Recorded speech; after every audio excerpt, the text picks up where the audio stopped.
This is Elizabeth Montgomery, inviting you to stay tuned for Bewitched.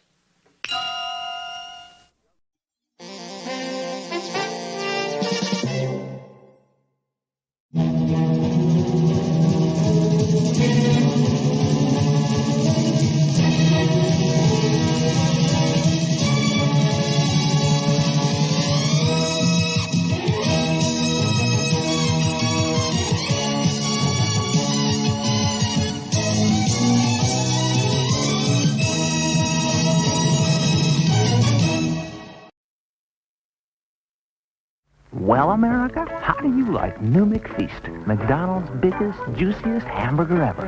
He loves it. You're the one. You were. We love it. You ate it with our McFeast. I love it. The first time that you ate it. Just one McFeast with lettuce, mayonnaise, and pickles too. One bakery roll, tomatoes, and you fell in love, did you? This is the love with hamburger. You're the one. You think that you're in love. Our new McFeast is what you're dreaming of. A big beef patty, lettuce, mayonnaise, tomatoes, pickles, and onions on a bakery roll. McDonald's New McFeast. It's a lot to love. Yeah. At McDonald's, we do it all for you.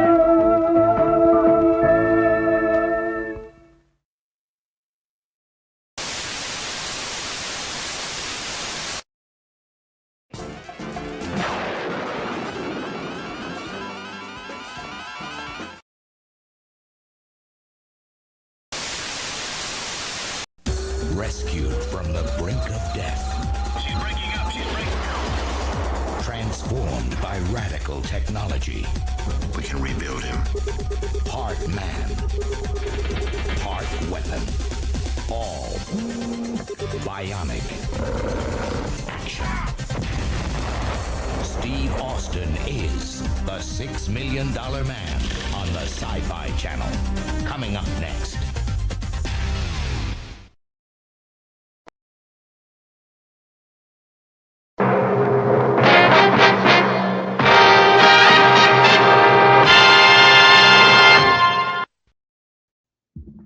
Hey!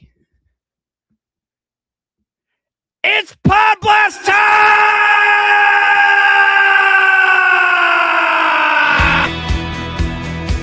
This ain't just a show. It's a time machine. Buckle up. Pop culture fans. You're about to blast back with jazz.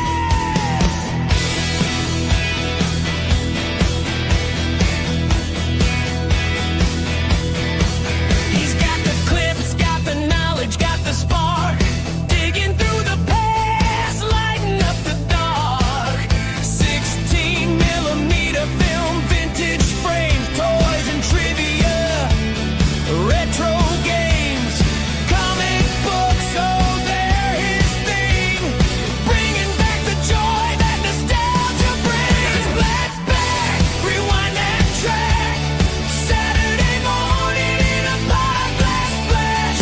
Famous deaths, iconic scenes, laughs and legends from your childhood dreams. Now flip the switch, take it slow. We're going back to the golden glow. Grab your snacks, press play, don't miss your chance. It's a blast from the past with your host, Chance.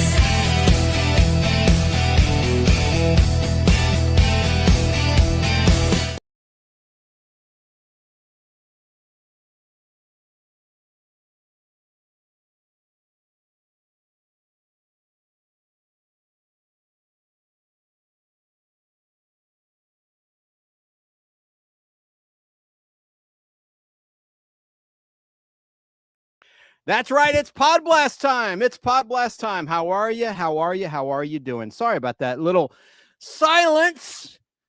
StreamYard muted my mic again, but I'm Chance Bartels, your host of the Nostalgic Pod Blast, welcoming you to another edition, another live edition of the show. Got a lot of topics and a lot of folks that are ready to jump on the panel that are backstage. Today's topics are going to be taking a bite out of hamburgers in our favorite hamburger joints. Some that may no longer exist, like Burger Chef. I don't think they're around anymore. Someone correct me in the chat. Are they around anymore in your area? And then places that do exist. We're talking fast food as well as sit-down burger joints. I kind of like the Ruby Tuesday hamburger. At least it used to be good the last time I had it a couple years ago. But you know how things are. Sometimes the quality of the ingredients in the food just keeps going down, down, down, especially with these chains. It's kind of sad. Either that or my taste buds are getting old. I don't know. Maybe it's a little bit of both. But let's get on with it and bring up our panel. We have a friend of the Pod Blast who hasn't been on in quite some time. She's in Southern California. We're talking about Sara. Hello, Sara. Excellent. I can't hear you. I'm going to jump. Tell people about you and your channel. I'm going to jump out. Okay, there it goes. Now I hear you. Yeah, it made me muted when you put me up automatically. So that was fun. And it muted me. And I need to keep my eye on my settings. I don't know what's going on with StreamYard. I don't think it's my computer, but at least I'm not freezing up yet. I'm trying to be my little ventriloquist, not move my mouth. Aren't I funny? I'm a mime. Yeah. Go ahead, Sara. Yeah, okay. Anyways, hello, everybody. I'm in Southern California. It's like 80-some degrees, because of course. And I do a bunch of stuff on my channel, so check it out. Very cool. I do shows with Chance and Dan and Pons and Snarky and everybody on Thursdays. And also UFO Man. And I talk aliens. So there you go. That's Tim. Yeah. He runs that channel. Okay, well, let's bring up Mikey. Here's Mikey. Hello, all you pod blasters from Canada. How you doing, everybody? This is Chatty Blogger MS, which that, of course, stands for Mikey, and my beautiful wife, Suzanne, over here, producing and helping me out today. And I'm so happy that I'm here back with Chance again. And for the first time, I get to do a panel with Sara. My flock is everywhere. There we go. Awesome. We figured it out today. Yay. I like that. Hey, where we right now, our channel, I'm doing some special webcams live and starting not on OnlyFans, I hope. No OnlyFans. No. Family show. No, you'll be pleasantly surprised. Starting April 1st, we are going to do, for 4 straight nights, we will be covering Jesus of Nazareth from 1977. I will be doing a review on each part, 4 straight days, right up until Easter, which is on April 5th this year. And a week later, I'm continuing my weekly coverage of one of the greatest spy genres ever made, Get Smart. I'm on my 5th season. Get Smart, one of the best. I'm on my 5th season, and I want, Sara, if you and Chance are available after I finish the 5th season, and, well, the 7 episodes from 1995, which, but they had eye candy and Elaine Hendricks. So Very good. Look who else is here. Al is here. Al Hardee. Hey. Alsplace. Yeah. Chance has got my information. Just have him hit me up. We got. I'm sorry, I didn't mean to interrupt you, Mikey, but I wanted to let Al know that I saw him back there. Oh, yeah. It's a full house for the Pod Blast. This is as full as I will ever have it. The Fantastic Four is in the house. That's right. I want to say towards the end of April, just to finish my thought here, but for everybody, I want to bring all of us back so we can cover the 3 Get Smart films that came out right after. Like, there was the Nude Bomb in 1980, the TV movie called Get Smart Come Again, and then the 2008 with Steve Carell, Anne Hathaway, Adam Arkin, a special cameo from David Ketchum, who played Agent 13, and Dwayne "The Rock" Johnson, who was Agent 23. So I want to do that with all 4 of us, if we can, towards the end of April. Sounds good. Yeah. Yeah. I had all the Get Smart episodes from Channel 17 when they got rid of their film. Oh, you lucky. On reel-to-reel film.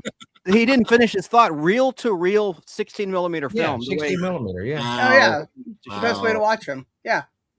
Yes. Hey, Esmeralda. I'm just looking at the chat. Hang on, listeners. Bear with me. Hey. I want to say hey to Jennifer. Now, Sara is streaming the show, so a lot of her fans are in chat. So we're very grateful to have them with us and our stream. Hey to Joe Gutfeld watching in New York State. I need to see how his Mets are doing. I don't want to date the show, but 2026 Major League Baseball recently started. My Atlanta Braves are off to a good start. Unfortunately, your team, Mikey, is not doing so well, but we'll leave it at that. I know. But it's early. I mean, what do we have, like 6 or 7 months? I mean, yeah, we still have 160 games to go. So. Hey, Kevin. Hello, Kevin. Oh my gosh. Hey, Kevin. Oh, there's a lot of folks here. Wow, this is great. Well, Al, how have you been doing today? Doing good. I love this weather. It's been nice outside, you know? Yeah, and he's in Georgia, as am I, and it is very, very nice. Actually, you know what? I've had my Audi for years. I didn't know it's a sunroof. I thought it was a moonroof. I opened it for the very first time today. Really? What's the difference between a sunroof and a moonroof? I thought it just propped up, because when you push the little button, I need to read the owner's manual. When you push the little button, it would prop the sunroof up. But when you turn it left or right, it opens up. Who knew? I feel Chance, this is a special moment for all of us. I am also simulcasting on my channel. So if I get some people to come and visit, more of the power. Yeah. Al, why aren't you? You just click the little button and stream it in progress to your channel. I'm not sure how to do that. Well, you just stream it to your audience, and you don't have to change time or anything. We had a whole lesson on this backstage, and I taught everybody how to do it. I had to learn the hard way. So do I have to go to YouTube and do it?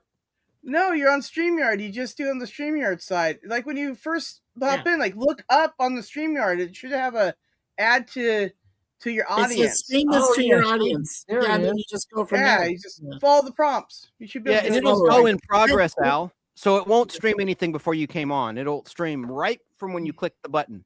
Right when you just highlight where you want it to go. But I'm stopping the show with this.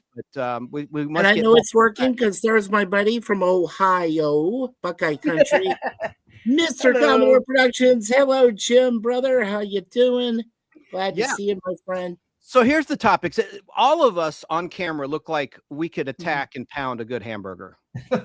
Damn right we could. Yeah. For the chat and for us on the panel, we're going to talk about our favorite burger joints. We're talking fast food or sit-down restaurant, preferably a chain, so that people watching around the world can talk about theirs in the chat. You know, something that's universal. Not necessarily a mom and pop, but if you have a mom and pop burger joint up there in Canada, Mikey, you want to mention, go for it. But I want to try to stick to, names that people know and brands people know. Yeah. And then we're also going to talk had about jelly beans. Excuse me. I said, did you know KFC had jelly beans? Oh, perfect for Easter. Listen, they're not perfect for anything. Save yourself. Don't watch the show we did. Sorry, I just also talking about food. I have some collectibles to share pertaining to the $6 Million Man, and then we'll talk about a classic British show, the forerunner to a show called Space 1999. It's talking about Gerry Anderson's UFO or UFO. Oh yeah, UFO. On my channel, I've been sharing tapes I did. I'm old as dirt. I taped this back in 1987 on TV 69. I kid you not. The station is TV 69, WVEU. Wow. Family show, but it is TV 69. And I taped these and they sent the worst film prints to this station. So I'm sharing them.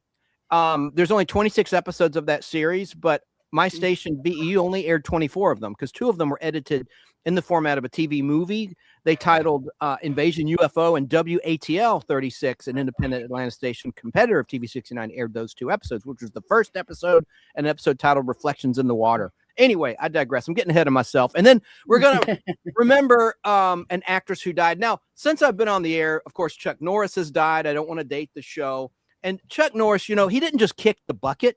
He kicked the bucket's ass. Yeah, I heard. Oh, I heard he beat up a Grim Reaper on the way to heaven. His head's off and it's like all skeleton, and it's a very cool cartoon. My joke fell Flat timber. It just, Well, you know, on TBS back when Chuck Norris was popular, they had 5 nights of Prime Chuck on TBS. Prime Chuck. They did. I And they remember that.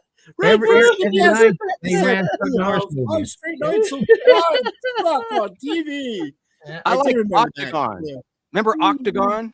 Oh yeah. Mm. But I have a personal favorite, if you guys don't mind. My personal favorite is Invasion USA. I will watch that on endless loop forever and ever. I know where he goes, it's time, and blows. Angela, hello. Since you mentioned that, a little pet peeve of mine back in the 80s, like 1986, was I would look for Invasion UFO to get those 2 episodes that were not on VEU 69, and all I'd see is Invasion USA, Chuck Norris. I get excited like there'd be an alphabetical listing in the TV Week insert in the Sunday paper, and it would have an alphabetical listing. Remember that, Al, in the AJC of the movie? Yeah. And I'd say, oh, there's Invasion UFO. Oh, it's Invasion USA. But one time only, I did see Invasion UFO on WATL on Channel 36, and I recorded it, and I still have it on tape. Anyway, awesome. Wow. So what do you guys want to start with? I'm going to give it to the panel. Do you want to start with our favorite burger joints, or do we want to remember someone who passed away? I have some clips. Valerie Perrine, who was a character actress. Hey, Tracy, in the chat in Florida. Hey, Tracy. Hey, Tracy, welcome. What would you guys, Al? What would you like to start with? Well, let's just talk about food. Let's talk about the burgers. Okay. Oh, yeah, there we go. I'm down. Food is always good, you know. All That's right. great. Well, how about this to keep it organized? Do you guys think we should do like our top 5 burger joints, Yeah. or Yeah, do top sure. 10? You think 10's too much? Oh no. 5 is 10 good. 5 is Okay. good. 5 is good. Who wants to start? Ladies first, or Okay. Yeah, I'll we'll go. defer to the young lady Let's here. Sara All go. right. Yeah. So by far for me out here in California and like Nevada, anyways, In-N-Out. Oh, In-N-Out is the best. It's tops. Yeah, I will wait in the line for the drive-through all the way out into the street. I will, and I will complain about it, and of course, and I'll still do it anyways, right? And I love In-N-Out burgers. Like, they're the best. You know, they have a secret menu, which really isn't secret. They just don't publish it, right? So you can get things animal style. you can get stuff, with like cheese on it. You can get protein burgers, so they don't have a bun. They're wrapped in lettuce, and they're just really good. I mean, I enjoy In-N-Out. I would have to say my second one, I don't know how big this chain is, but there's a place in Anaheim called 50/50 Burger. And it's like hamburger and pork together, right? So bacon, and then there's bacon on it. And then they have bacon maple shakes. So good. Lots of bacon there. It's really great. As far as another, fast food chain out there, Sonic. I love Sonic. Oh my gosh, they have the best drinks. Yeah, Sonic's good. That's a drive. That's like a car hop, right? Yeah, you have to park. Yeah. Well, you can drive through, and you can go inside. I know. Well, some of them you can. Some of them you order at a window outside. It depends, right? Yeah. The one in Hammett, you can walk into it, order, and then wait outside. Well, I have some examples on the screen. Anyone who's watching, listeners, I just have a picture of a Wendy's burger, McDonald's, White Castle, Burger King Whopper, Shake Shack burger, Five Guys burger, just as an example. Kind of a bad shot. It's like a bird's eye view of the bun. Like whoever took this photo, it's not a good photo because you want to see the meat, how thick the patty is. Unless they were comparing buns. So In-N-Out Burger, you probably know this, Sarah. They're reportedly leaving California. I know that's going to cause you some Well, pain. look, I'm going to be leaving California too. So look, it's inevitable. So yeah, no, like so those are your top 2. In-N-Out Burger, that's your number 1, right? Yeah. So we're not counting down from 5 to 1. Okay, that's cool. So you went ahead and shot the wad. You go. That's cool. Oh yeah, no, I'm not gonna let people sit there and wonder. No, you want to know what my least favorite is? Burger King. Absolutely, my least favorite. Least favorite. Oh, that's good. Oh, all right. Icky. Well, why don't, hang on. What was your second pick? Your first is In-N-Out of the good to the good. Your second, yes, right. Or do you want to? Should we take turns? Should we let Mikey go next? It's 50-50 burger. 50-50. Sonic, right? You said I remember Sonic. Yeah. Then a Red Robin is really good. Yum. Yeah. Red Robin. Yum. Yeah. Don't they have the bottomless fries at Red Robin? They're going out of business. I think they're chapter 13 because of that. Wouldn't surprise me. Anyways, yeah. So, and then as far as like a fifth one, I would have to say McDonald's for the convenience. Okay. Well, McDonald's has the new Arch Burger. Have you tried that one? No. If I don't have to, I'm not going to. It's supposed to be bigger, kind of like the Whopper. Gross. They used to have a good one over there at McDonald's called the Big and Tasty. Why don't they bring that back? That was good. I wanted them to bring back the McRib. Why won't you bring back the McRib? That back a lot. The McRib and they were nasty. They were nasty. Yeah, the McRibs. I love McRib. You forget I live in Canada, so a lot of things are less processed. Just saying. No, I think it's good. I think it's oxen penis in the McRib or something. Really? No. Whoa, I didn't need to know that. Bison penis. No, I don't know. What? No, I'm just being silly. I'm sorry. Pork shoulder. It's pork shoulder. My wife knows it. But they bring back the McRib a lot in the States. I mean, yeah, like, they do, but they don't rarely bring it here in Canada. So it's like, what? Come on now. Let's let Al say something. Al can't get a word in edgewise. Sorry. No, you're fine. I think what I'd like to do is just take turns. Since Sarah's mentioned pretty much 2 to the good and 1 to the bad. Al, what's one of your favorite hamburger places? Well, I just like the Whopper. I've always liked the Whopper. I mean, going back, you mentioned Burger Chef earlier. Well, Burger Chef became Burger King, actually. All the Burger Chef locations became Burger Kings. But I just like the Whopper. I've always liked it. It's been very tasty to me all these years. Have you heard that there's a new ad campaign in the States, Whopper Wednesday, where you can get a Whopper for $3.99 only on Wednesday? And they've come out with a new Whopper, too. It's a different bun that I want to go try. Oh God! But another burger. I hate that. Another burger chance that we like. We used to go to Chili's, remember? And they had a good burger at Chili's. Oh, they did. Yeah, and I like my baby back, baby back, baby back, baby. But Chili's, yeah. We used to go there on Sundays when Chance and I and Tom were doing a podcast on Sundays, and we'd always meet over at Chili's, and they had great burgers at Chili's. Nice. And I like a Wendy's burger. I like that one. McDonald's is okay. And if there's nothing else that is close to me, I'll eat a McDonald's burger. But I also like Steak and Shake. I like their burgers at Steak and Shake. Wow. Hey, Dago, California 619 says, I remember when a Whopper was 99 cents. Al, do you have the same memory? Yes. Oh yeah, we're all old enough to remember that. Originally, the Whopper was charbroiled. They cooked them on an open flame, and they were really tasty. I don't know whether they still do that or not, but they still have that same taste to me. I just like it, And they put, and it's big. It's a meal. When you get that and some fries and a drink, it's a good meal. Sure. Now, to me, the McDonald's burgers, the Big Mac, they're kind of small, but I like the Whopper. That's my favorite. They have gotten smaller, Al. I will not lie. The Big Macs have gotten a lot smaller. But if you add some extra condiments, like bacon, add what? Condoms. Condiments. I'm being stupid. I know. I'm in a goofy mood. I'm sorry. It's okay. I haven't had this much fun.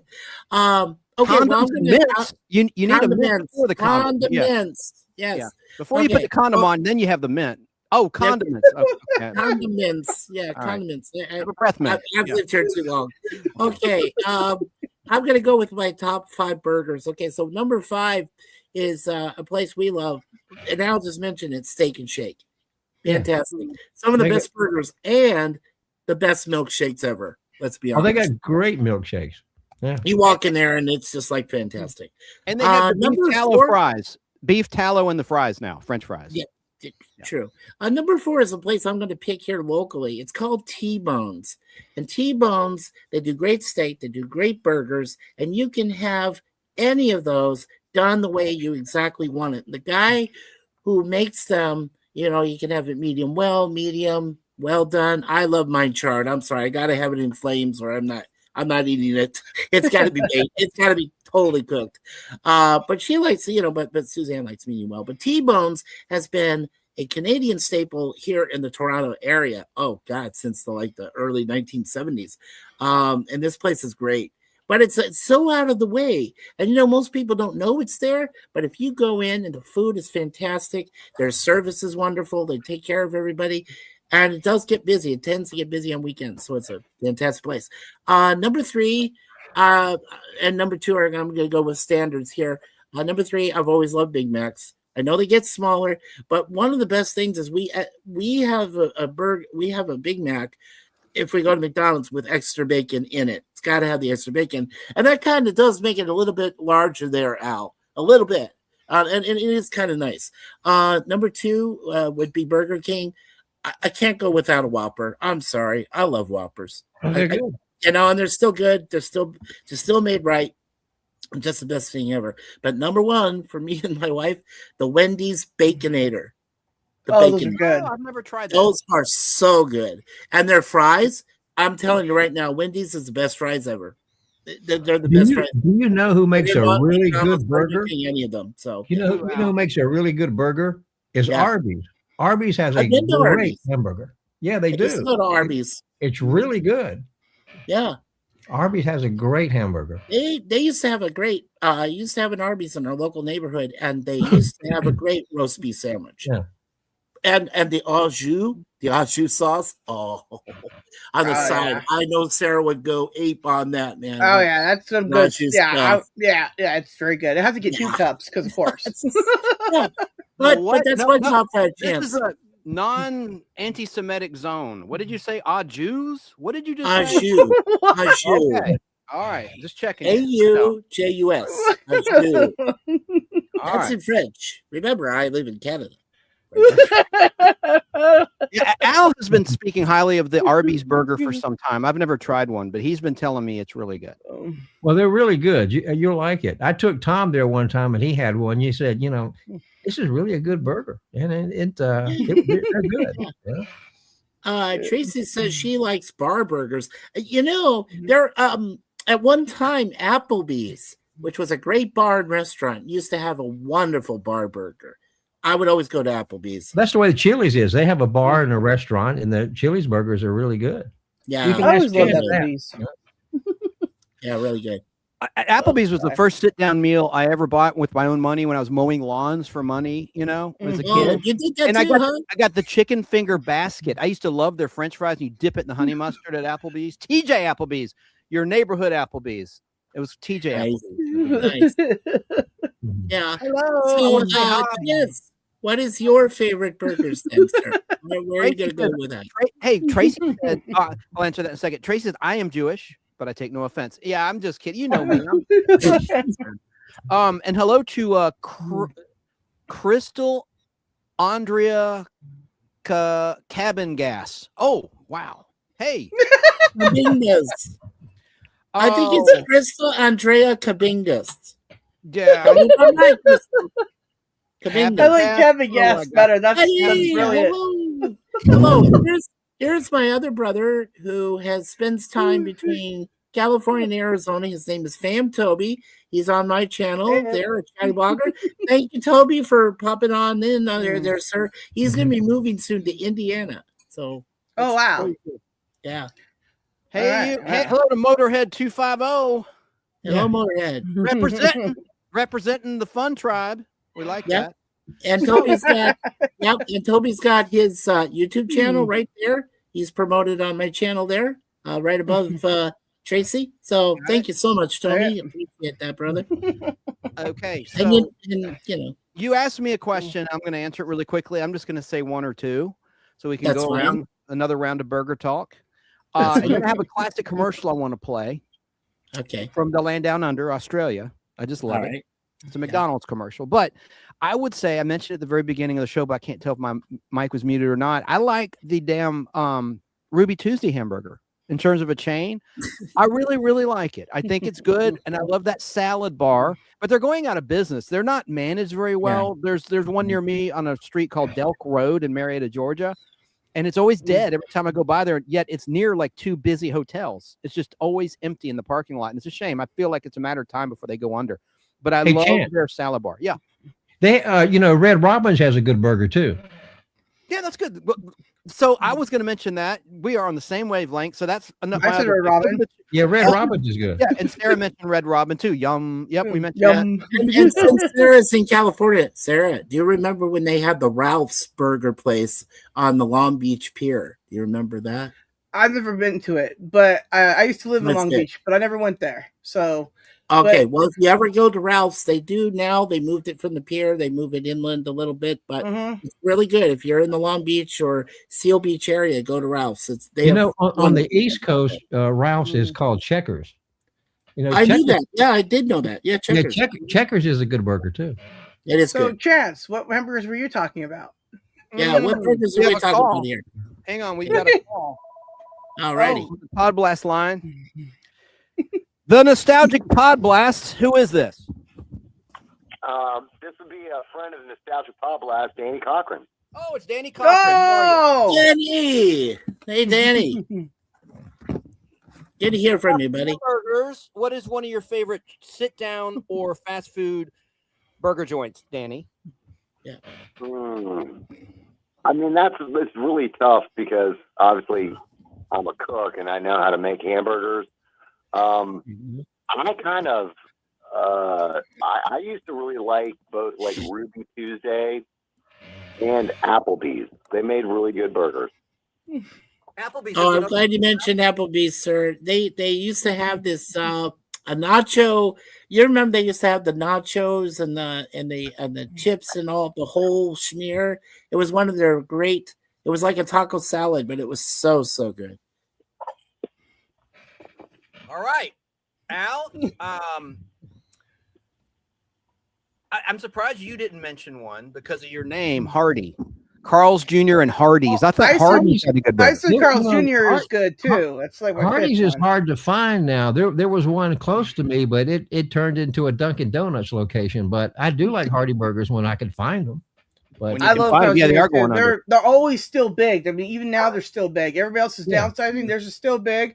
Yeah, I'm paying more for it, but I'm getting full, so it's worth it. Yeah, hey, Danny, why don't, if you want to, I texted you the link. Why don't you jump on if you have time so we can see you and hear you better? Is that cool? All right, man. I'll do it. All right, thanks. Bye. All right. Could anyone hear that call in the chat? Could you hear Danny? It seemed like low audio. Oh, sure. Okay, yeah. Cool. And I want to mention one more place where we started going to, A&W. You guys remember A&W root beer and all that stuff? Yeah. They used to have the drive-ins, but it was a drive-in restaurant, so you could wait outside and get it, or you could go inside like we used to back in. We have one in Riverside like that still, where you can park and like that and stuff. Like Sonic is like that, right? You can park there, and they actually bring it out to you on roller skates or rollerblades. Oh my gosh, I remember that. We had a Sonic like that back in Phoenix when I lived in Phoenix, Arizona. Yeah, Sonic was great then. If only if they had one of those in my area when I was a kid, because I rollerbladed all the time, so I never took them off. It would have been great. Right. You know what's great though, guys? You know what's great though, guys, is here, our A&W, they serve burgers anytime. So if you want to have a burger for breakfast, amen, brother, you're allowed to have one. And they tell you it only takes 7 minutes to make one for you. They're very polite about that, very serviceable. The best hamburger place after the bar lets out is Jack in the Box. Oh my god! Oh, I love Jack in the Box. Oh my god! Yes. Yeah. Yes. Or I used to go to Denny's. Oh, Denny's. Yeah. Right. It depends on which way you're going home. If you're gonna hit of that or Denny's, right? Yeah, exactly. And there's places you don't think will have a good burger that do, like Del Taco, and they've closed all their Georgia locations. They're filing for bankruptcy. No, I'm sorry, sad to hear Oh, that. dude, Del Taco's hamburgers were actually pretty good. I was thinking about that too, but I was like, nobody else seems to ever know when I say Del Taco. I know. We don't even have Del Tacos up here. We have Taco Bell, but we don't have Del Tacos. Hey, Danny. Hey, Danny. We can hear you. Hey, Danny. Haven't seen Hey, you in a while. Danny. Yeah, where you been? No. Hey, Danny, do we get to say, we're going to start We can cracking? see you. It's working. Hey, Danny. Let me make you big there. Yeah. Oh, Hey, shit, on now. the YouTube channel, Kraken's Lair Comics. You just did a video today. Hello, Kraken. Well, I want to give a shout out to Al, the tech wizard. Hey, As Danny. always. Good to see Hey, you. Al. Haven't heard from you in a while. Yeah, been around doing Yeah. things. Yeah, So- I don't want to bring the show down. It's really sad. Danny sadly lost his father, as did Sara a couple years ago at the end of 2025. And Wally, his dad, was a great, great guy. And he had the best voice. Al, you would have loved his voice. He had a radio voice. And Danny's been through a lot. So, yeah, he's been through a lot. So I mean, trying to like catch up. I guess we're at this point we're talking about like chain burgers. Yeah, chain or sit down restaurant, or preferably chain, but you can mention a mom and pop. But I just thought for those that are listening after the fact or watching or listening live, that we'd mention a place they may know of. It could be a place that doesn't exist anymore, like Burger Chef. It could be anything. I in my experience, one of the best chain restaurants for burgers is out in California is In-N-Out Burger. And if you know, you know. Yep. Sarah mentioned that. Like too. they've got the double, the 4x4, and they're willing to cover like everything in like cheese and chili. Well, and I gotta tell you, dude, we used to get a 20x20. Three of my friends and I would go to Oceanside, California, and we hit the In-N-Out there, right? Yeah. And we would get a 20x20, which was 20 slices of meat, 20 slices of cheese with just like a little bit of lettuce and tomato on top. It was great. Anyways, so we did that for years until they said, no, we can't do that anymore. It costs too much money. I'm like, wow. I heard about it on the news, and I was like, I'm going to do what the news said. Give me a 20x20. One of my sisters and her family, Kraken, and you may remember, I just mentioned it, Ralph's. You remember Ralph's, which used to be on a Long Beach pier? It was just fantastic. At the very end of it, the guys from their oil rig would go over there just to eat their lunch and everything, float over there on a tender, and then go back to their work. And it's a shame they moved it, but they still, I think they still have some of the best burgers I've ever had, and they have great coleslaw. This is really weird because KFC used to have great coleslaw, not anymore. But if you go to Ralph's, I don't like coleslaw, and I don't recommend these either. Oh, okay. Well, fair warning there, Sarah. Yeah, these right here. Fair warning. Yes. Yeah, Sergey and I did a whole show. Yeah, Sergey and I did a whole show on the three flavors of this, and let me tell you, not good. I have, unfortunately, 2 more bags. What was I thinking? Oh, I love Oh, geez. So moving away from jelly beans. Awesome. Can I play a commercial real quick? Kraken, man. There you go. Yeah, go ahead. like moving away from the West Coast. Does anybody remember? I remember it was like around like Ohio was Shoney's Big Boy. Oh yeah. I've eaten at Big Boy once, and it was great. Well, like they really created the Big Mac before it was a Big Mac. Where they had like the sort of like Thousand Island dressing and all that stuff on it. Shoney's Big Boy restaurants. Yeah, Big Boy restaurants were the same as them, weren't they? Similar. I remember them in Phoenix, Arizona, when I used to eat at a Big Boy. Right. Yeah. Similar? Yeah. It's the same. Yep. It is the same. Okay, good. They're long gone now, but I remember them. Yeah. So like because I'm here, so I haven't heard people mention Five Guys very much. I mean, I like their burgers, I don't like but they're them. way I don't like them too at all. expensive. They're way They're too not expensive. tasty. They're not good. I don't like them. I ate there No, once, and I was like, I'm good. Sarah, I went to Five Guys one time.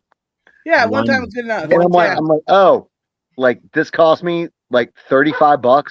Right. Yeah. Yeah. Oh, well, yeah. you didn't really blow my mind with your No. cola and fries and burger, and I can do better. Peanuts all over the floor. Yeah. Yeah, there was one more local place I want to quickly mention that my wife and I used to go to when I first moved here to Canada, and it was called Mama's Burgers, and they had some of the best grilled burgers ever in the neighborhood. But then they raised their prices; they went crazy, and we stopped going because of the prices. We couldn't afford it. We're on a low budget, but back then when we first moved here, they were great with that, and they treated us right, and the food was wonderful, fresh all the time. Mama's Burgers, it was called. Cool. Real quick, I want to play a commercial for Danny and for Al and for Sarah. She's younger; she won't remember this, but Mikey will remember this. This is something that should be in the McDonald's menu. I played the American commercial from 1977, the year it was introduced at the very beginning of the show. Here's an Australian version, 30 seconds. Watch it. It's a feast. It's a big, hot and juicy Aussie burger. McDonald's McFeast. McDonald's have taken a big 100% pure beef patty and topped it with chopped onion, a slice of fresh ripe tomato, the freshest, crispest lettuce, a generous helping of pickles, double ketchup, mustard, all on a big sesame seed bun. It really is a big, hot and juicy Aussie burger. McFeast from McDonald's. McFeast. That was cool. Yeah, McFeast. Yeah. Oh, that was the McDLT. They brought it back in 1987. That's right. You're right. You're right, Chance. You're right. The McDLT. He's partially right. I was actually working at McDonald's when they launched the McDLT, and the whole gig behind that was the hot side stays hot and the cool side stays cool. So I remember those commercials. This is back when we had styrofoam, and so there was a styrofoam container that had two compartments. So one had the lower bun, the meat, and the cheese, and the other compartment had the top bun, the lettuce, the tomato, the mayonnaise, and all that stuff. So the idea was, and this makes sense, that the heat from the burger would not wilt the lettuce and make that gross. But and for good reason, we got more environmentally conscious. This double styrofoam container, they being McDonald's, went back to like the burgers wrapped in like an environmentally friendly reusable paper. And so they had to get rid of that. And the burger itself was probably like one of the best offerings McDonald's has ever had. But the packaging put that out of existence. Remember that the sound of the packaging rubbing on itself? Oh, that's a good sound. Now, has anybody mentioned Fuddruckers? Not yet. That is on my list. My list. Yeah, but I did see one person Kraken mention it in the chat. Also, I was addressing real quick Keebler Danger, who was talking about Mel's Cafe in Tombs, Texas, and it was a food challenge, and it had all the meat, cheese, and the veggies. Randy Santel defeated his Randy Santel channel. Okay, all the Fuddruckers are gone now, right? Yeah, around here, Danny. Remember, they had like a 1960s table, a 1950s table, which had Elvis stuff, primarily the 60s. Would have Beatles. And then around 2018, they did away with that, and they made it look like an average, ordinary restaurant, and it killed the nostalgia factor of Fuddruckers because they did have different eras represented in the dining room. And they got rid of that. They got rid of the game room, and it just went in the toilet. But those burgers were greasy. They were delicious. I had to pat down the grease with a bunch of napkins every time I got a burger. Yeah, well, it was really too greasy. Oh man, too greasy, but good. I don't disagree with Danny, but it depends on what kind of burger you like. Sometimes I like the charcoal, like you like, Mikey. Like on charcoal. Love it. I love it. I gotta have it burned. It's got to be burned up. That's all. On a big green egg. I don't like eat briquette. Or sometimes a fried burger like Mom would make, which is kind of like the steak and shake burger, Right. It depends on, do you like a thick, Danny, do you like a thick burger or do you like a thin burger, or does it depend on your mood or your hangover? Well, I mean, it's two different methods of cooking. Like if you want like a smash burger and you want like that charred, bits on the outside, where it's thin, and you got like really high heat, and you throw that down and like char it and flip it and char it, and it cooks really quickly. That's a different burger than if you've got like, say, like an 8-ounce patty that you want it to cook through to the middle, maybe with like a little off pink, but it's still like juicy and moist. It's moist. It's moist. I'm sorry. Is that like politically not correct? Yeah, I like no, moist is a good word. I mean, certainly when it comes to meat. Yeah. But like no, I mean, so it's a different cooking technique depending on what you want. Now, to the comment about like just burn it, cook the crap out of it. I don't ever see the reason to take any decent cut of meat and overcook it, because you're losing all the good fat content, which is what makes it juicy. And if you just want a charcoal briquette, you could just take anything and just do that. So that's that's a different discussion. Now, I want to take this, like, let's say middle of the road, like the burger, whatever. Is it the bun? Is it the toppings? Because you can totally change the palate experience if whatever, it's got like bacon on it or barbecue sauce, or all these chain restaurants like try to do like, oh, it's got like onion rings, it's got jalapeno, blah, blah, blah. So is it the toppings? Is it the whole thing? When you bite into it and you get all kinds of different flavors, or is it like, if you just took a burger and put a piece of Kraft cheese on it and a blob of ketchup and a blob of mustard, and it's still good? Agreed. Yeah. And you're a great cook, Danny. I know from experience. You make a mean steak. I think everything you cook that I've tried has been perfection. And I'm not just saying that to kiss your ass. I mean it. Well, no, I make really good burgers, man. This little icon on my hat of the pig wearing the sunglasses. Yeah. So 10 years, Blind Pig Tavern. I've made thousands of hamburgers. Yes. And so I'm like, is it the flavors of the meat? Is it how it combines with the other things you're putting with it? Hey, Danny, you made a good pizza too. Yeah. Well, yes. Thank you, Mr. Wizard. New York is asking Mikey, that your dog barking? No, that's Danny's dog barking. It was barking in his video he did of comic books this morning on his YouTube channel. Oh, is that the dog that ate that really fancy comic book? Yeah. You had to go there, Sara. Yeah, he's still alive. I'm so excited. Yay! Thank you, Joe. Thank you, Joe. Go, my adopted team, the Blue Jays. Sorry, yeah. I remember the look on your face. You were just like, I'm so bad. No, for you. dude, it was a very sad story. And if you watched it, like I mean, dude, I reclaimed that. Like, I sent that book in to get graded, knowing it was going to get graded like the lowest grade possible. What comic book was it? People don't know. What was the comic book? It was The Witching Hour #1 from 1969.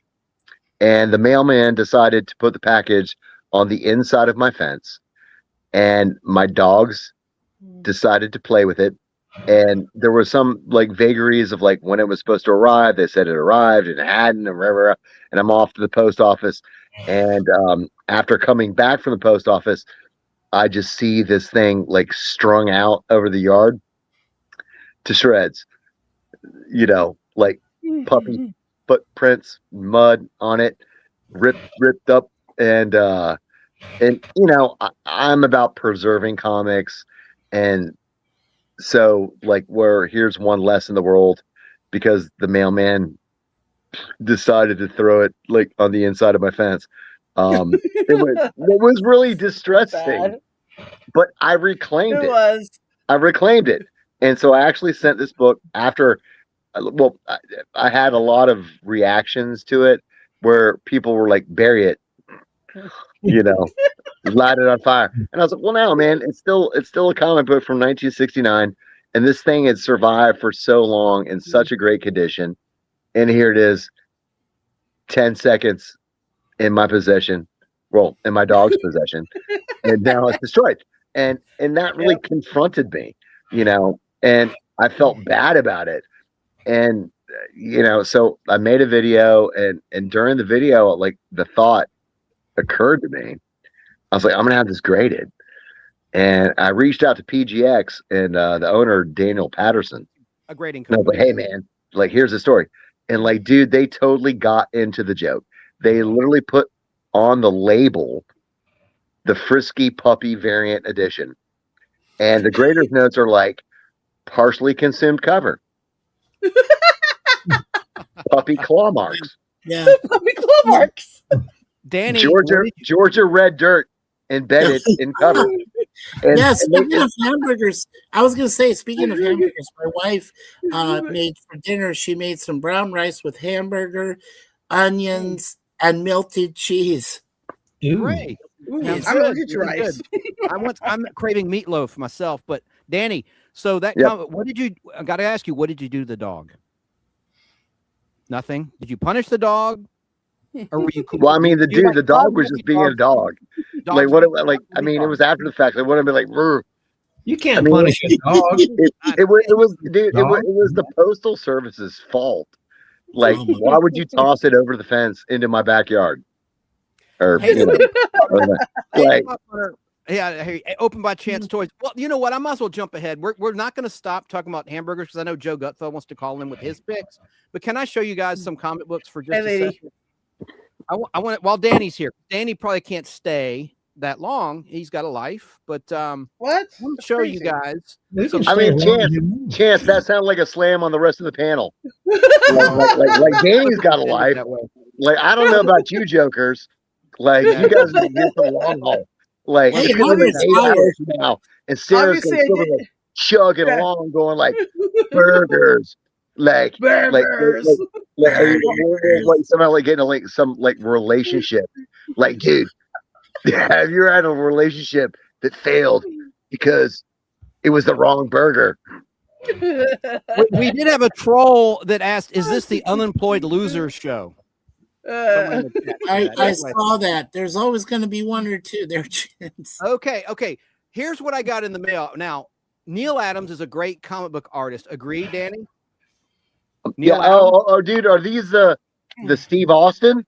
Yes, here we go. I got these this week. Yeah, I know where you're going. Look, this is the $6 Million Man magazine, issue number 1 from 1976. This book is 50 years old right now. Oh, God, you're making me sound old. It's older than me. There we go. Oh, no, I'm older. I'm older than this comic. I'm turning 61. So that's cool. I'm going to be turning 44. This is by Carlton Comic Books and Magazine Publishing, and this is 50 years old. This is July 1976. Cover date was actually out in April of 76. 50 years ago. Look, you open it up. Let me show you. I took some pictures of the inside. There's the little table of contents. And look on the right. Talk about 50-year nostalgia. You have only one chance to celebrate the bicentennial. Do it right. They mention your name too, Chance. And then look on the inside. You have Lee Majors, the $6 Million Man. It's too bad these weren't in color, but they weren't. They were the magazines like the Conan magazines, the Marvel magazines. The Carlton magazines were in black and white, but look, I just love the design, the art design in these books. Now, listeners, I'm showing these on the screen. If you want to see what I'm displaying, just Google search The Nostalgic Podcast YouTube and click the live tab, and you'll see a thumbnail of a bunch of hamburgers. And we are at the 54-minute mark. Just scroll on ahead if you want to see what I'm describing. So look at that. Isn't that cool, everybody on the panel? There's that's very cool. A shot of Steve Austin where you see his bionics exposed. Yeah. Oh my! Can you do not that? Not his manhood. His bionic. No. And there's a little feature. Sarah, don't get so excited. I'm sorry. Three There's majors. a What can I do? Like Sarah's asking the question. Everyone like, oh, what else is bionic? Sorry. Majors. What can I do? There's the bionic woman. Yep, with her flea bites. Yeah. No bra. What else did she have that's bionic? Yeah. Her flea bites were obviously. Well, yeah, obviously her frontal assets might need some She was tweaks. introduced. She was introduced in a 2-part episode of season 2 of The $6 Million Man, titled "The Bionic Woman" Parts 1 and 2, from March of 1975. And then they killed her off at the end of the episode. The character was so popular, the letters just kept flooding ABC Network, the viewers with letters saying, "Why did you kill off that character?" It was a high school sweetheart of the character Steve Austin. She was a freshman when he was a senior. He robbed the cradle. It says in the script. She has a skydiving accident. Her bionics, her body rejects her bionics. She dies. So they brought her back for the season 3 premiere, a 2-parter titled "The Return of the Bionic Woman." In fact, I got a little clip, 30 seconds long, I could show. Oh, cool. I don't know if this will kick me out with copyright, but let me try to play this because it is on my list. Yeah. And then I'll just go a little bit more and we'll play our game. But copyright, but let me try to play this.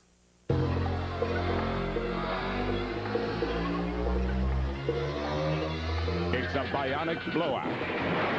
Serve 'em up, sweetheart. 6 hours of power. That's bionic. Strength. How could anything so delicate have so much strength? And speed. Will ever be able to run 60 miles per hour again? Jamie Summers and Colonel Steve Austin are back. We're gonna live happily ever after, aren't we? You bet. It's the $6 Million Sunday on the Sci-Fi Channel. Next. Steve Austin and Jamie Summers are on a secret mission. Urgent, important, dangerous. But the danger's only just begun. We barely got away with our lives. Jamie is rejecting her bionics. Doctor, we're losing her. Could this be the end of the bionic duo? Lee Majors and Lindsay Wagner star in The Return of the Bionic Woman. Next. All right. that's when the Sci-Fi Channel was good. Yeah, that's when they started bringing out those episodes. My all-time, I gotta mention it quickly, my all-time favorite crossover, Kill Oscar, the 3-parter. Oh yeah, with the fembots. Absolutely the best. That's the best 3 nights of television I ever saw in my life. The fembots, Franklin, played by the great John Houseman. Fembots, yeah. Have it Oh, on man. film. Hey, it's a great segue because look here. There's a feature in the magazine issue 1 on Richard Anderson. There he is holding the robot head. There, it's called The Return of the Robot Maker, season 2. A character played by Henry Jones who was introduced in season 1, and he makes a robot of Oscar Goldman. And there was a robot made of him in Kill Oscar Part 2, which was a $6 Million Man. Hey, Chance, can you pull up the bionic Bigfoot? I was just going to mention that. Yeah, I know you got a clip somewhere. The bionic I Bigfoot. showed it at the top of the show, but here, I'll just show you a quick clip. In this awesome promo, let me switch to my videos. No, is this the Ted Cassidy one? It's the Ted Cassidy, yes, because as we know, it was Andre the Giant in Who did it The first, Secret of right. Bigfoot Parts 1 and 2, which is a season 3 episode, 2-parter, $6 Million Man. They brought him back. Spoiler alert. They brought him back, Bigfoot, for a crossover event. Part one was the season 4 premiere, $6 Million Man, September 76. Part 2 was the Bionic Woman season 2 premiere in September 76 on Wednesday night. Bionic $6 Million Man aired on Sunday night on ABC, and the Bionic Woman was on Wednesday night on ABC. A couple nights later. So yeah, here is Ted Cassidy Lurch on the Addams Family. You rang as Bigfoot. Here it is, right here. 30-second clip. Rescued from the brink of death. She's breaking up. She's breaking up. Transformed by radical technology. We can rebuild him. Part man. Part weapon. All bionic action.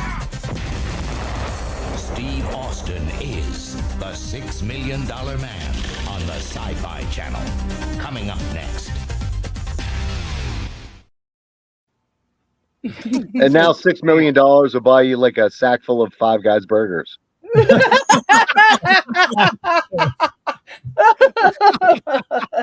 or it could feed the entire Middle East, whichever you want to go with first. Well, you know, do they eat burgers?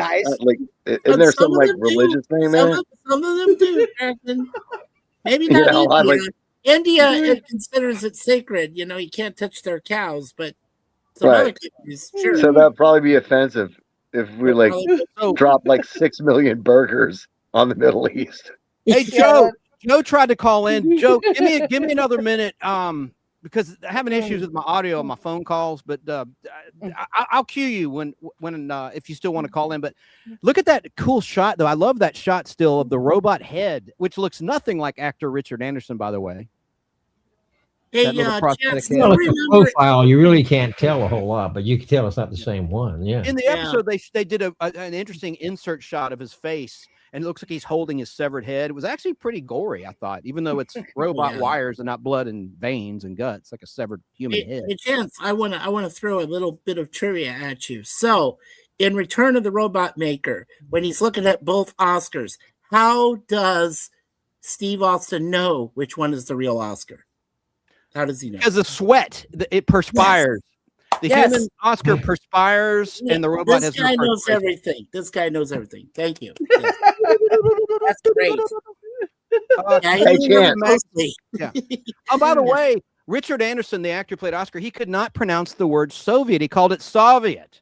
And several Steve, it's a Soviet agent. And I'm thinking, didn't anyone on the set, script supervisor, the director say, Richard, it's Soviet? He said it several times, Soviet. And he also pronounced the word sadist. Saddest. What are you, some kind of a sadist, Lieutenant Gerard, in the very final Fugitive episode, The Judgment Part 2, highest rated TV show of all time, one of them. If I was his producer, I probably would have told him just say Rusky. You Like- don't have to say something. Like, was he like a Canadian buddy? No. He was like, oh, Hey, I met him. He was so great. In 2005 in Charlotte, North Carolina, at a collector show, Western Film Fair, and he was at the bar. He just arrived, and he's like, I was like, oh, I don't want to bother you in your downtime, but I'm going to purchase an autograph. And he's like, what do you do, pal? And I was like, I'm a salesman. I sell advertising. He goes, some men sell insurance. I have to sell myself. He goes, actors. He was so dramatic. Actors sell themselves. Anyway, you kind of sound like Will Shatner there, Chance. phone lines aren't open yet, Joe. I'm sorry. Hang on. We'll get you in a minute. I just there's too much going on. Hey, Chance. God dang it. Yes, I'm listening. Yes, Like the dude on the chat, like in the yellow hat. The man in the yellow hat. I feel like Man in the Serious yellow hat, George. that is our friend Mikey. And Mikey, you know, you said something about like a comic book, and you were like, oh, like it's not that old. Like, I've got a comic book from 1942 that literally has an advertisement. Well, not advertisement. It's a movie review on the movie Bambi.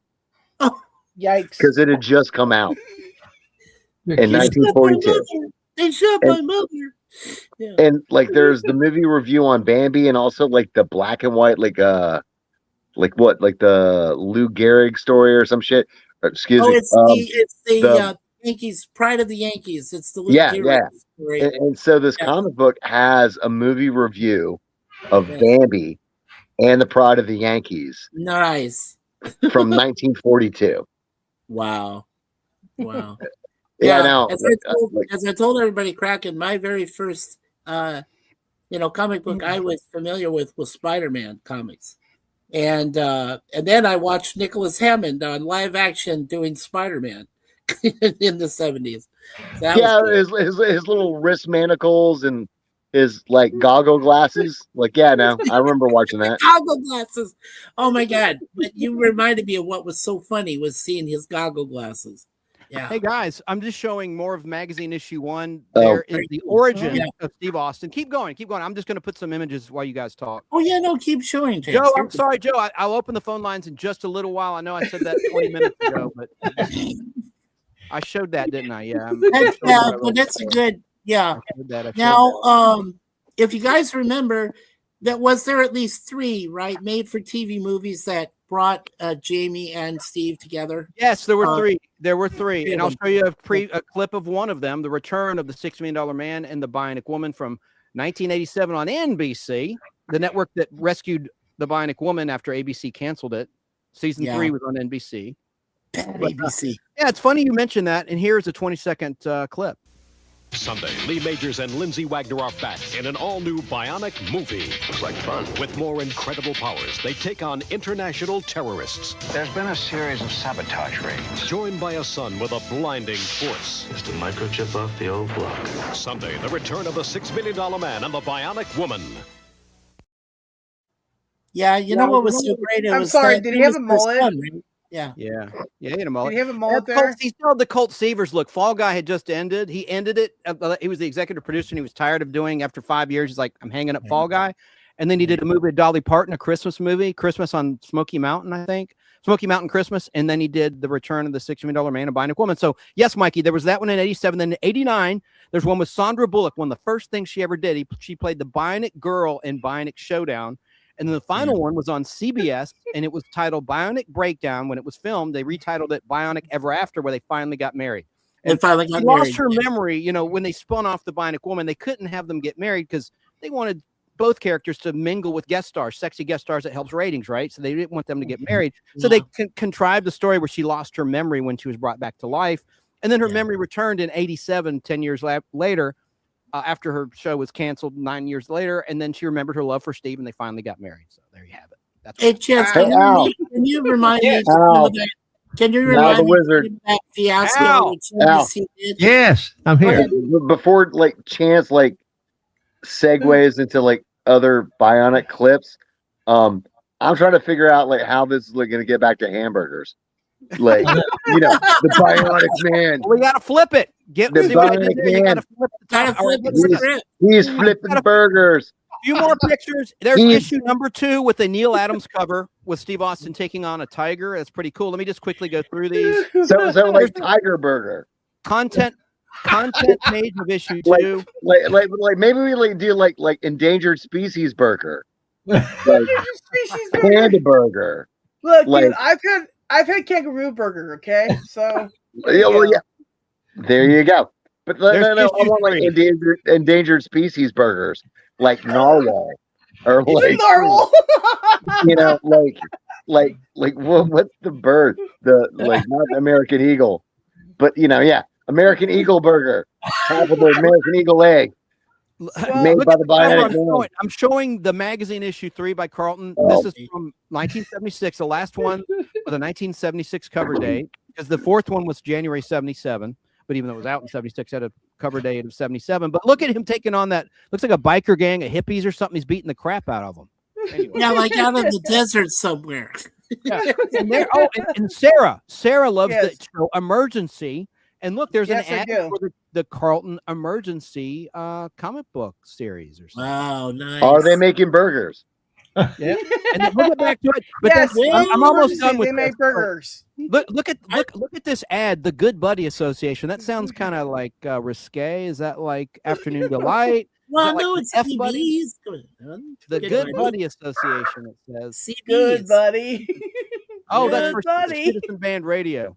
Burger buddies. Citizen Band Radio. They're burger buddies. The Citizen Band CB Times, Times. yeah. Look at this ad for the CB Times. Citizen Band. Look at that woman's on the left. My God, showing her midriff there. Wow. Whoa. Well, they needed to spice it up a little bit. You remember that song, that Convoy that C.W. McCall put out?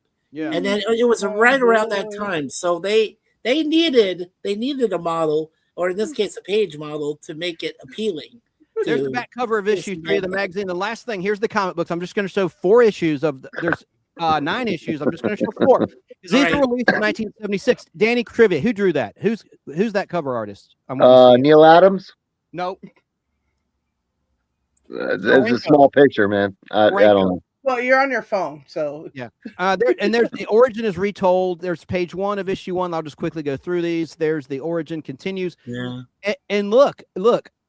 It shows his bionic reconstruction on the right-hand side of the screen. Sorry, listeners. Yeah. There's an ad for Space 1999, Carlton Comic. What a great show. Look at this. Here's a Neil Adams cover. Look at that, Danny, with the voodoo doll. I love that cover by Neil Adams. Neil Adams did X-Men comics in the late 60s. Yeah. And I wonder if Lee Majors like burgers. He liked Al, he liked bionic Bigfoot burgers. Boogers? Well, you could make Bigfoot into a big, huge burger. Sure, you could. And I mean, it's all about the seasoning. You know, like once you singe the fur off, you know. In the comic, that's how he did his eye power. I think that's cool. Well, yeah, but you use natural preservatives from around the forest. Just throw off a few leaves and, you know. Now, look, you just saute it with some mushrooms that you find in the forest. You should be great. No, I dig that. I dig that, Sarah.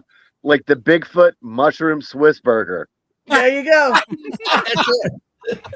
There's issue 3 I'm showing of the 4 I'm going to show from 1976.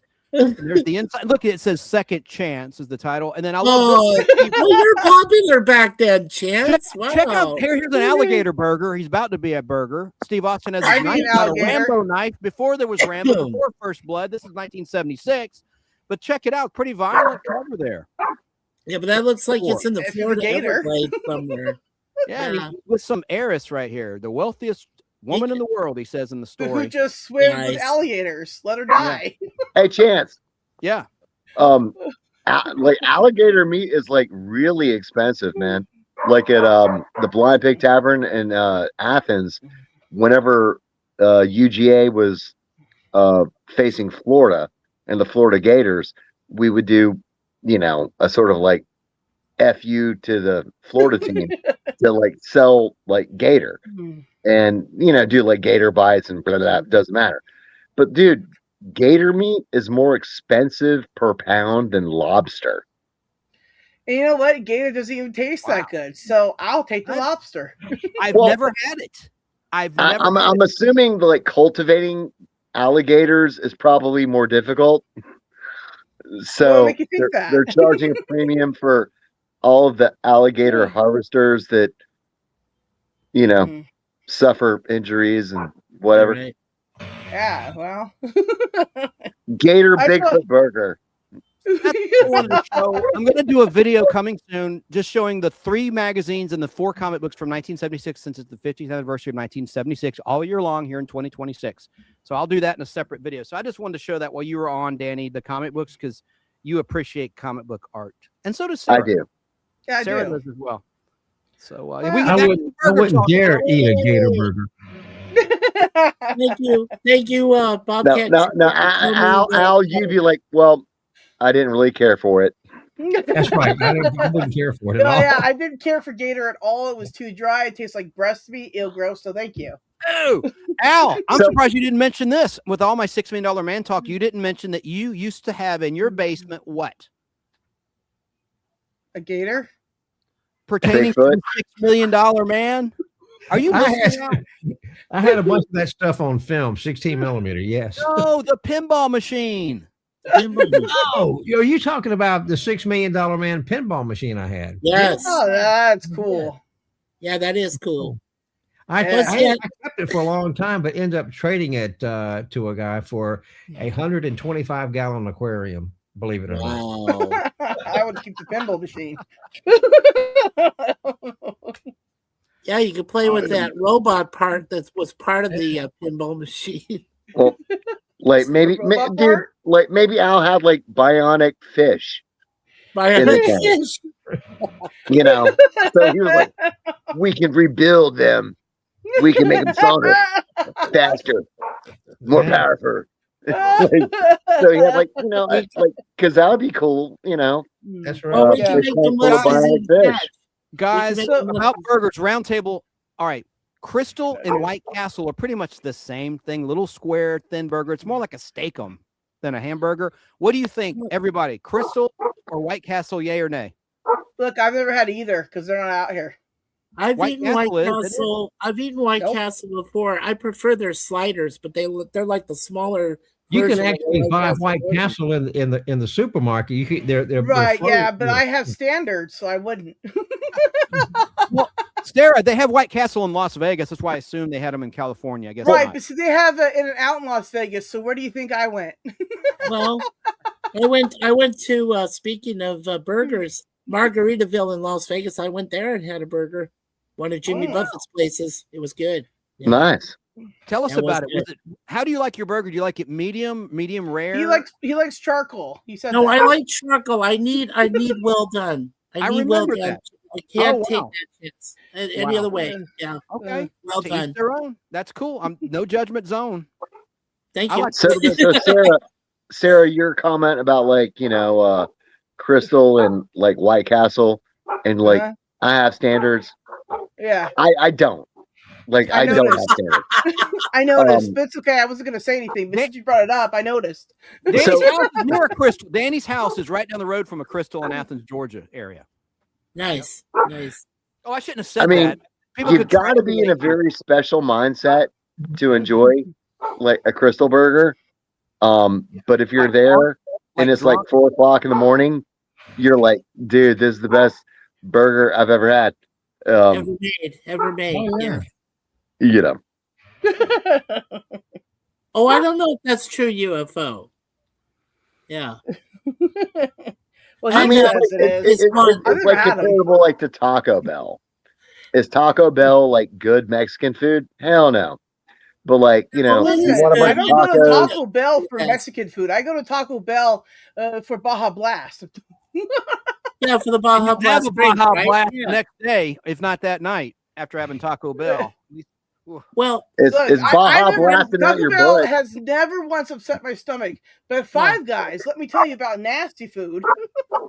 Oh yeah, Five Guys. No, I won't even touch it. She won't even go near it. She knows of them, but no. Oh we yeah, won't. no, I mean, yeah. I remember my dad liked it, and I was like, why? I figured he got old and forgot how food tastes, and I was like, oh no. I don't know if you guys are familiar with this other chain, but one we forgot to mention was Harvey's up here in Canada. Harvey's has burgers, but they're not that good. No. Hey, Danny, have you ever had a varsity burger? A shitty burger? Taco John's. You What? sound like it's a shitty burger. The varsity burger. Yeah, the varsity. Yeah. I don't Varsity? know if around. That's weird. Varsity is regional, Sarah. It started in like 1927 in Atlanta, Georgia, downtown. They have them in Danny's neck of the woods. They have them in Dawsonville, Georgia. They branched out. There's one near Town Center Mall next to a Regal Cinema that closed during COVID. Yeah. Anyway. Yeah. So, The Chance, Regal before I Cinema have to in Hemet go, closed, too. or before you just like kick me off the show, Never, Danny. I'd never kick you off. you will. You'll learn. I do. So, like, let's get back to like what are the chat's like favorite toppings? Let's assume the burger's cooked the way like you love it. Like, what's your toppings? That's a great question. That's a great question. I'm going to let the It's a great lady question. to my left That's go. why I'm here to ask the tough questions. What was the question again? What are your favorite toppings on your burger there? Lettuce, tomato, and mayonnaise. Oh, well, that's bacon. Classic. And did I mention bacon? And also, I love bacon and cheese, but also bacon. Bacon, cheese. Like my niece Molly, Yeah. she loves bacon. I would not do cheese. I don't like cheese on my burger. I know I'm in the minority. I think it's too much fat. Who are you? I know. Who's Chance? Where is cheese he on my disappeared burger. off to? Dude, I think Chance has gone dark side. He's now a Yes. communist. I miss him. Put fries on their burgers. They put I fries agree on with their what burgers. Al said. What Al said is pretty much, and I don't even like pickle. I'll eat Lettuce, the pickle tomato, on the side. mayo. Yeah. Danny, do you like pickle on your burger? Yay or nay on the pickle? Danny. I do. I mean, it depends on what else I'm doing on it. I kind of like cheese, grilled onions, and barbecue sauce. That's good. Yeah, I wouldn't go mustard for barbecue too. sauce, but that's Yeah, just me. no, I'll tell you guys my toppings. When my dad would make burgers out in the backyard and grill, whatever, it's what I told my mom I want. I want mustard. I want ketchup. I want onions. I want pickle relish. And I don't want any salad or lettuce or anything else. I like call that. it rabbit food. Put two things of cheese on it. I wanted 2 things of cheese. So they always put 2 cheese on and all the other toppings. Well, you So got to have like lettuce, cheese on tomato, each side of the burger, Mikey. like so the heat of the burger like melts it. Yes. Yeah, no, yeah, I got you. Now Okay. wait, Swiss cheese is good on a burger. I like Swiss, but I like cheddar. I don't know. I used to love. I've had mozzarella before. It's really weird. One time I was down to like mozzarella cheese, and still had like I could make myself a mini burger at home, and I said I got to put some mozzarella on because this is all I got. But it was good, and I melted it, so it's good. Mozzarella is good on anything, in my opinion. I love mozzarella. Pretty much. Oh yeah, mozzarella sticks. Oh yeah. Ooh, those mozzarella Al, you were sticks, trying to say something, Al. What, Al? Did you have something to add about? Well, no, I mean, I just like lettuce, tomato, and mayonnaise. But Mikey said he doesn't like any lettuce or I don't like the lettuce. That's not a healthy burger. You need to have lettuce and tomato on your burger. I know, but now, have you guys ever done like what they call like a black and blue burger, where you mix like blue cheese in with the meat of the burger? Oh yeah, and then put like black black and seasoning on it, and to yellow hat, like you sear that and get that like blackened seasoning worked in. But like when you're eating the burger, it's got those like nuggets of like the melty blue cheese on the interior. Oh yeah. That's good stuff. I've had that before. Let me tell you, I think it was at Red Robin. Red Robin. I don't like blue cheese. I take it off of my Cobb salad. It just smells like vomit to me. I don't know. I've never liked that. Or Parmesan cheese. I know I'm going to get shot for this. I don't like Parmesan cheese, and I don't like feta, and I don't like blue cheese. Sorry. Oh well, I also like Limburg cheese and other cheeses. I like cheese. You like Limburger cheese? Oh yeah, I'm a weirdo. Oh no, I can't eat Limburger. No. Look, I'm hardcore in some things. Okay. Okay, all right. So Sarah, are you a brie fan? Yes, of course. Brie. Well, yeah, like the ultimate cheese. Yes. Oh yeah, it's like my favorite cheese of all time is brie. Is true. I could brie all day long, and I have. Yeah, and I wanted to let Al know real quick. Al, when we were at home, I was able to make that choice. I didn't have to put a little thing of lettuce on it. Right. It was fine. But if you go out to at the time, now they'll let you choose to whether or not to put lettuce on burgers. At one time, though, you didn't have that choice. They had that. McDonald's, of course, does it. Wendy's did it. I mean, they all put even Burger King put lettuce in there somewhere. And I'm like, why is the lettuce here? Is there a reason? I mean, you want me to be healthy or something? I don't know. It's the crunch. Look, I'm eating a hamburger. I don't need this on there, okay? I'm not here for my health. I promise you. No, it's not the texture. Now, there's a difference between places that put like lettuce slices versus like the sort of like chopped up. Shredded. Oh, yeah, shredded lettuce is the worst, man. It's always like the pale part of the lettuce, always, and it's so and brown and gross, and it's not tasty. Lettuce isn't tasty anyways, but you give the brown, and you're guaranteed to have a gross flavor. That's what was good about Fuddruckers. You could do your own lettuce. They had the shredded, and they had the whole lettuce, and they had that like a little bar, like a Hey, Chance. a buffet. Yeah. Hey, Chance. Yeah. Remember when we were at Cumulus, we used to go to Cheeseburger Bobby's, and when you go there, you can make your own burger. That's what I'm saying. Yeah. That's the one you're talking about. It's like buffet style, right? It's like Fuddruckers. Yeah, he's right. Of course, he's right. Yeah, they were good. Cheeseburger Bobby's is good. That's a local one. I don't know if they're still around, but they were good. Hey, Chance, did you see what Tim wrote there? Which here? Yeah. Chance, I'm being featured on an episode of The Truth Is Out There. Cool. Yeah, on the History Channel. It's a History Channel show. Cool. Yeah, he's gonna be there like next year, supposedly. Well, awesome, dude! I can't wait to see it. I will be there to support. I think that's amazing. That's very cool. Yeah. So well, we're very happy. UFOs. Right. Well, we're very happy for your Chance that we know you're on a project you can't say, but we're happy that you're able to work. Oh, I know what it is. He's on a project doing his stuff. It's crazy. I know what project Chance is on. I have a speaking role. But I ain't gonna tell you guys. Danny, Chance, trust me. Yeah. Why would he do that? I mean, that's good. I might as well show a little something for Danny here. Hang on. Is it going to kick me out? It did not. Whenever. Okay. I don't know. Let's see. I want everyone in the chat to look up Sukihana, Sukihana. She is a rap star, musician, comedian, actress, and I got to act with her recently on Mayor Suki episode 2 on our YouTube channel. She has like Nice. 3.5 million followers on Instagram. Sukihana, let me just play a little clip. Hopefully it's okay with her and her people. And then we got to get to the logo game too. Oh my gosh. This campaign is not working.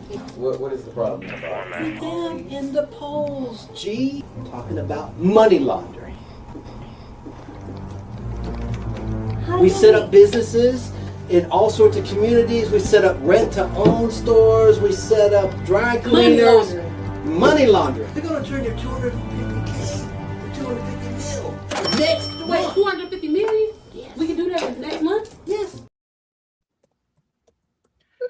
And I'm with Natalie. Producer Natalie's in the scene as well. I don't think you saw her in any of those shots, but it's a little series. And this third episode is not dropped yet. We finished that one too. And then here's me on divorce court. Yeah. I got. You've been very active, and I thank you very much for being the jerk. You're on Chance in Atlanta. Happy to be here. I have a question about something that came up in this case. Yes, sir. About the birth certificate. It might be common knowledge, but I don't know. If the father doesn't sign the birth certificate, what is it not his last name on the baby? Well, I mean, you can put anybody's last name on the birth certificate. Okay, so Danny State and I got banned from the chat in the divorce the court YouTube. channel, over 1 million subscribers. Yeah. Yeah, so Danny State and I got banned there because we were like, we're here for Chance Bartel. Anyway, so we both got banned for that. So we can't be in chat anymore. But sorry, Chance, we tried. And then real quick, 7 seconds long. This is me with Ray Live. Look up Ray And then Live. Chance, before you do this, Yeah. I got a question. Can you put a birth certificate on a burger? Well, yeah, you probably could if you. That's more of a toe tag. Here is 7 seconds of Ray Live where I'm wearing my Lugo Man outfit. Atlanta, Georgia. Chance Martels. Yeah, I can tell you countries. I know. All right. And then final thing, 18 seconds. This is me with Drewski. Look up Drewski. He got in a little bit of hot water during the Super Bowl 2026 because he mispronounced a player's name and called him the N-word. This guy is black. Oh, boy. Yeah, but here I am talking to him and live. You ain't on the job. I didn't hear a call for that. No, we not. What the hell y'all doing here? What the hell? What the fired? Shots fired from the burrito. Shots fired. What the? Dude, did that cop just say shots fired from the burrito? I did. That's me going, shots fired, shots fired. Have From you the ever seen burrito. what a cop actually does? Right. Anyway. That was fun. Oh, Chance, you have too much fun. Good job. Yeah. All right, back to the burgers. Let's get happy. Let's talk McDonald's because I have a question for Danny. It was so cool to be friends with someone who worked at McDonald's, especially during the Monopoly game. You know about the Monopoly game controversy? It was I saw a whole miniseries about documentary it, on that. I had a friend that went to Riverwood High, and he'd give me all these little game pieces, and I'd get free burgers, free drinks, free everything. I mean, they had a lot of winners, instant win. So, Danny, it was cool that you worked there and you got to see pretty much the origin of the DLT, the hot stays hot, the cool stays cool. Didn't mention this. Jason Alexander from Seinfeld did the early commercials when he had hair. He played George in Seinfeld, right? He did the very first commercials for McDonald's McDLT. Speaking of McDonald's, I used to love this slogan, and we'll get back to the burgers. Here's a McDonald's ad in the land down under. It's gonna be a nice day today. The kind that makes you wanna get away. So we're gonna come through for you. You deserve a break, so we'll be ready for you. We'll get a shine on the floor. We'll even polish the floor. We'll serve it up with a smile. Yeah, we do it in style. Deserve a break today. So come on in the McDonald's way today. You deserve a great lunch. Come on, bring in the bunch. Have a great Aussie bite. You deserve a fried chicken, Coke and French fries. Chicken, hot apple pies. There's even a break in the price. That's right. We've got dinner for you. Even dinner for two. Oh, when you're on the go. So you're not late for the show. You deserve a break today. So come on in and get away. To McDonald's, deserve a break today. To McDonald's, deserve a break today. They need to take that shit to Broadway. That's a Broadway musical. Very theatrical. They don't use Ronald McDonald anymore, do they, in their commercials? Or Oh, Grimace. thank I God. love Grimace. I'm sorry. And the Hamburglar. And what about, I loved in Popeye. Say it, Danny or Al. Who am I talking about? The guy that Wimpy. Wimpy. It was Wimpy. Yeah, What he's was gonna the- pay I'll us for a gladly hamburger pay you Tuesday tomorrow for a one day. hamburger today. I was over talking you, Danny. Say it. Please say that line again. It was Wimpy. He's like, I will gladly pay you Tuesday for a hamburger today. Right? Yeah. That was the only character I actually liked in that cartoon series back in the day. Oh no, dude, no. No, because Popeye lied to Sea me. He said spinach was good out of a can. No, it's not. Sarah, the Sea Hag was the greatest Popeye character. Especially because they called her a hag. But like the Sea Hag. Sorry. I guess I I'm like more- Bluto. Joe, before Danny I come from the class of Bluto. Call in now, Joe, if you want to talk hamburgers. Because I know Danny Hey, Chance. My phone is like down. My phone is down to 1%. So I don't want to just like disappear and like be rude, but I'm about to disappear. All right, brother. Bye. Hi, Danny. 770-438-1050. The phone lines are open if anybody wants to call in old school and talk about hamburgers or $6 Million Man, the things we've covered so far. Oh, there goes Danny. He froze up and he's gone. No, he's gone. Yeah, He was. well, the streamer is just slow. Now we got the call. All right, hang on. All right. And you guys remember the guy who did the McDonald's theme was Barry Manilow. Oh, yeah. You guys remember that. Hang on, Joe. Al, please speak to that. Al, please speak to that. Barry Manilow. You know all about it. Well, he just got over his bout with cancer, and he's played Atlanta several times. But he got his start writing commercial jingles, and I think he wrote some commercials for McDonald's, if I'm not mistaken. He did. But- He did. Yeah. And Al, he also wrote for Dr. Pepper. He wrote. Yeah, he did the Friendly Pepper. He did a lot. I'm a pepper. You're a pepper. Yep, I'm a pepper. You're a pepper. Would you like to be a pepper too? Dr. Pepper. Yeah. Joe's been very patient. He's in New York. He's a Mets fan. Joe, what do you have to say? What do you want to add to the conversation about hamburgers or $6 Million Man? How are you? Yeah, when you show those pictures of Lindsay Wagner, and actually I always used to have a crush on her when I was a kid. I used to watch that show more than $6 Million Man did because I used to have a speech therapist used to come to my house, and she looked almost exactly like Lindsay Wagner. Oh, wow. You're talking about the lady. Yeah, there she is. Lindsay. Lindsay Wagner with the C cup. Unfortunately, she married some soccer player. What? Sorry. That Lindsay Wagner was my speech therapist. So, Lindsay, you had a speech she looked like therapist. Argentina or something. Wait a minute. Say that again. You had a speech therapist that looked like Lindsay. Is that what you're saying? Yeah, that's what he said. Lindsay Wagner. She was blonde. She was thin. She used to ride a motorcycle. Oh, wow. Yeah, I'm serious. And getting back to the with the burgers, actually, early in the chat, somebody mentioned Nathan. And actually, since I'm from New York, Nathan's store in New York, in Coney Island. And it's funny that this weekend, all the rides at Coney Island opened up this weekend. The weekend of the show. So that's cool. And the original Nathan's hot dog stand is still there to this day. They've been around for 110 years. Wow. I love Nathan's hot dogs. Yeah. And they still have the hot dog eating contest that every year on the 4th of July. Yeah. I don't know how people can do. I don't know how they can be contestants in that. I mean, I would not want to clean their toilet the next day. You know what I'm saying?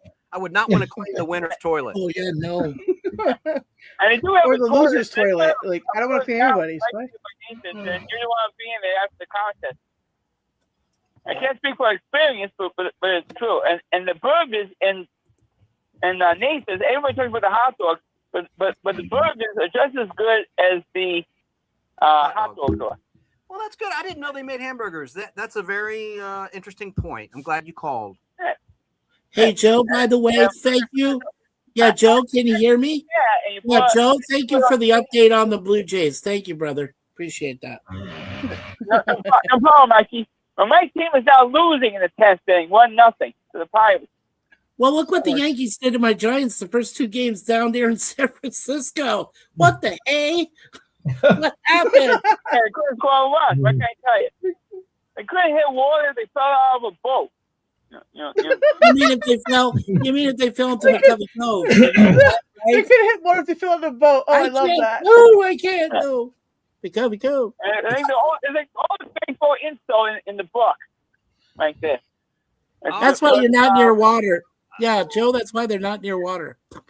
Joe, I appreciate you calling in, brother. I have to clear the line, but okay, I'll be looking at your comments. Happy Palm Sunday weekend to the whole chat. Oh, thank you. Oh, thank you. Thank you, brother. Thank you. Palm Sunday. Yes, ma'am. My holiday for Wednesday night.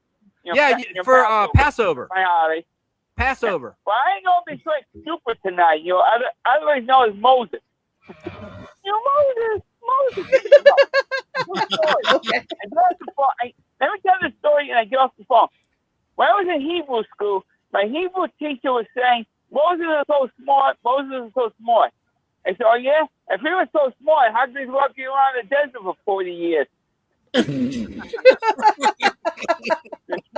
was really smart, you will marry Ann Baxter, become the next spell, and free all the Jews. As I watched the movie. There you go. You didn't know what you said. There you go. Very cool. Well, thanks. Have a good night, everybody. You too. Thanks. Bye. You too. Bye. Thanks, Joe. Love you, brother. Take care, man. I'm glad I could accommodate Joe. He's a big supporter of the Pod Blast, and I didn't want to feel slighted in any way. He's fantastic. Oh man, guys, we got to talk about this. We can get the burgers off and on, but I haven't even touched on this topic yet. Ooh, touching. Yeah. If I say this, what do you think of Miss Tessmacher? Oh, I'm thinking Valerie Perrine.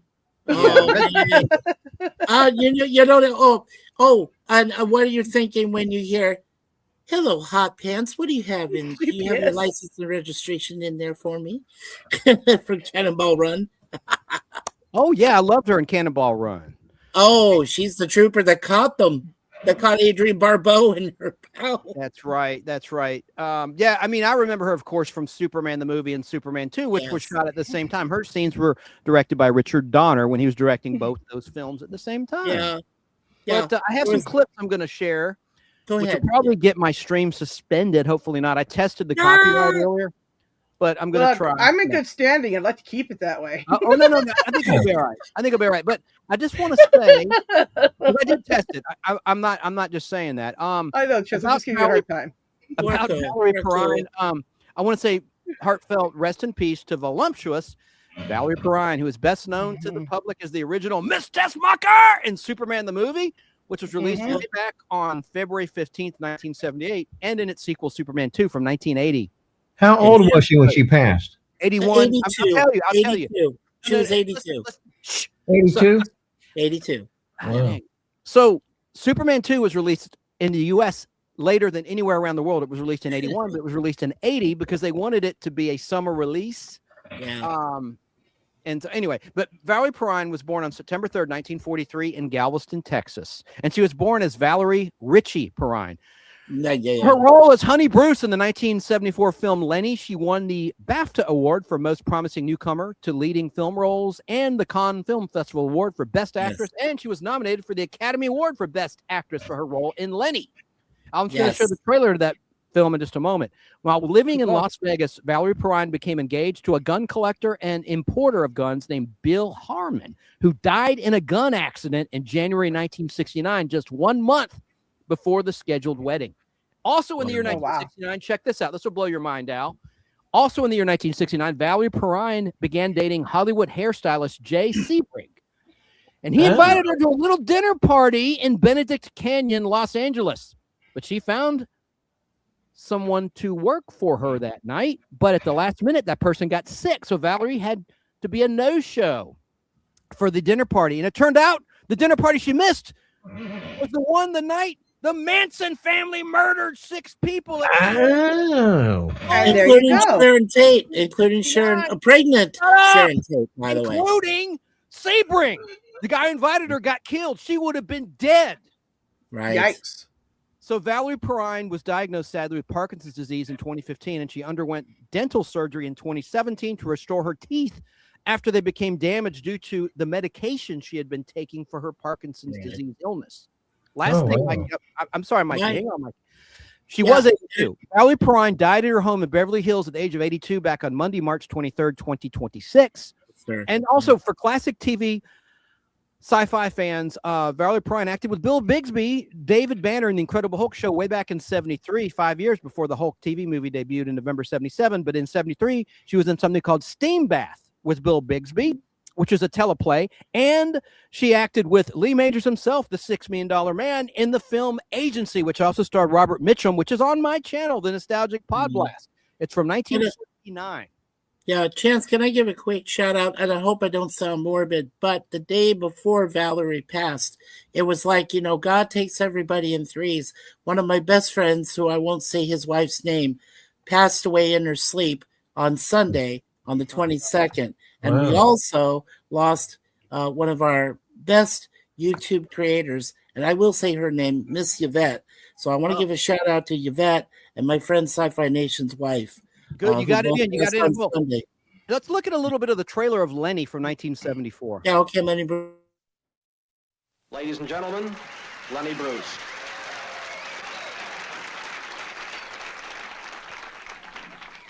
How do you people really feel about doing it?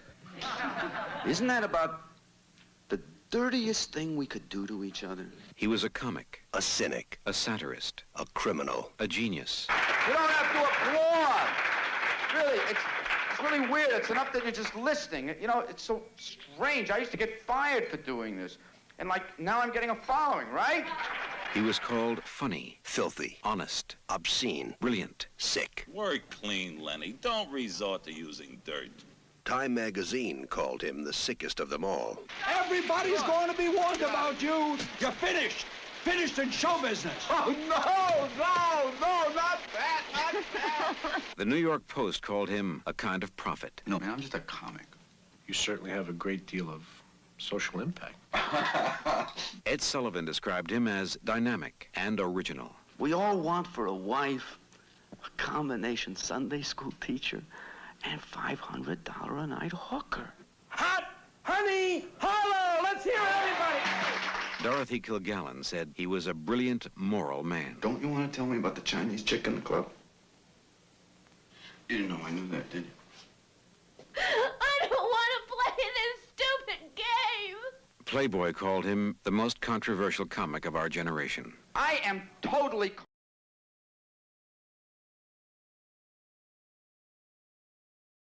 I'm not going to play anymore. I think that's enough. But you saw Valerie there. Yeah, but that was the great Dustin Hoffman playing Lenny Bruce. That's right. Yeah. Well, anyways, that movie is not about me. Okay. No, it's not about me either. But you know, but Dustin before he did Rain Man said that was one of his hardest roles to play because Lenny, you know, it was so controversial and so complex as a character comedian. It really was difficult for Dustin. I remember hearing that on, you know, some show he did or whatever. So yeah, definitely. Okay, now here's another clip from Superman the movie. Now, keep an eye, everyone on the panel and in the chat. Let me, if the stream goes down, I'll stop the clip. But I did test it. But here we go. Sick. Your guess is as good as anybody's. True or false, miracle or fraud. The answer is up to you. Man or myth? A cab driver ran a pedestrian down today and rode off his... Mr. Smucker, some people can read War and Peace and come away thinking it's a simple adventure story. Others can read the ingredients on a chewing gum wrapper and unlock the secrets of the universe. Lex, what has chewing gum got to do with the secrets of the universe? She had a lisp. She had a lisp. Lisp.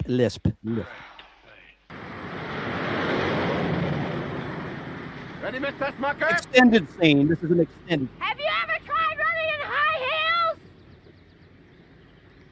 probably has.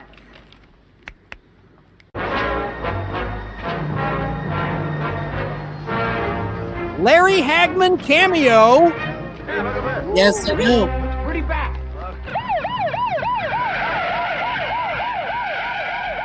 Extended scene, not in the theatrical version. Enough. Okay, now. Okay. By the way, what'd you have for lunch, Ace? Whew. Sorry. Hi. It was probably a hamburger. Well, that was fast. Fast? Well, it was. When this woman's life is at stake?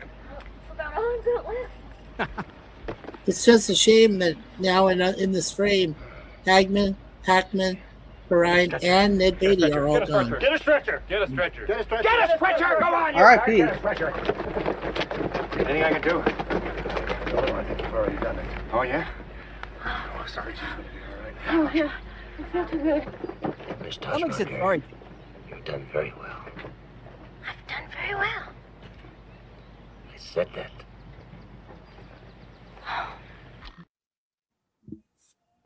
She did very well. That scene did is very extended- well. That was in the That did top very well. cards. You know, that was an extended version. You saw in the Topps trading cards shots from that extended version. When I was a kid, I'm like, where is this in the movie? You know, and then I saw on ABC TV, Mikey might remember this. What was it? February 1982 when Superman the movie premiered on ABC TV. It was a Correct. 2-night event, and they didn't show the full extended version, but it was a nice cut of It was. additional scenes. I There missed was- it just and in being born and all. Superman, yeah, and do you remember in Superman 2? And I always usually quote this to my wife. North, that's Tessmacher. North. The balloon. Yeah. Look at another clip of Miss Tessmacher, played by Valerie Perrine. Look at that overgrown Boy Scout, Miss Tessmacher. Tell me what you see. Extended scene. Dimples? Miss Tessmacher!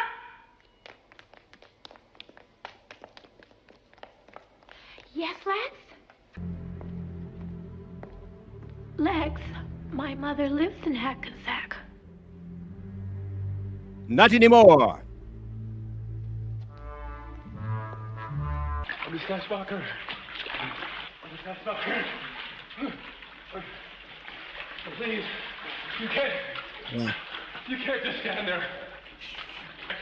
Please don't just stand there. Wait, I better kiss you first.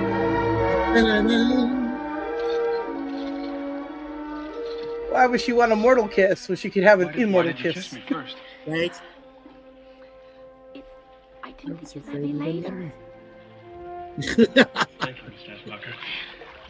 Why is it I can't get along with the good guys? Get it on. Boom Oh, chicka my. wow wow right now, man. Phenomena. Wait for it. Radar contact strong. Straight climb.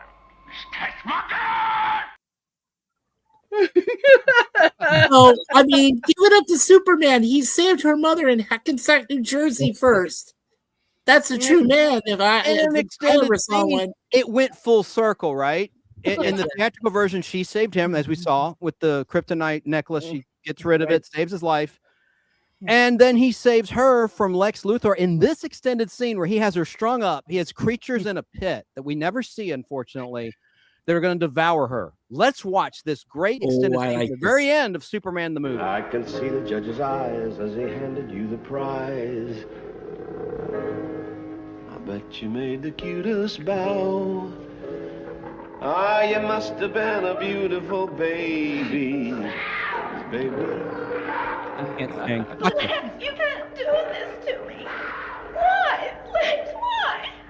Because I love you, Miss Tessmacher. Miss I love you, so I must kill you.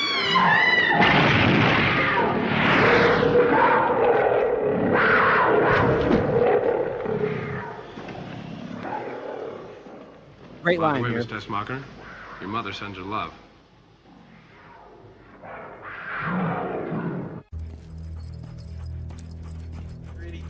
Superman 2. Yeah.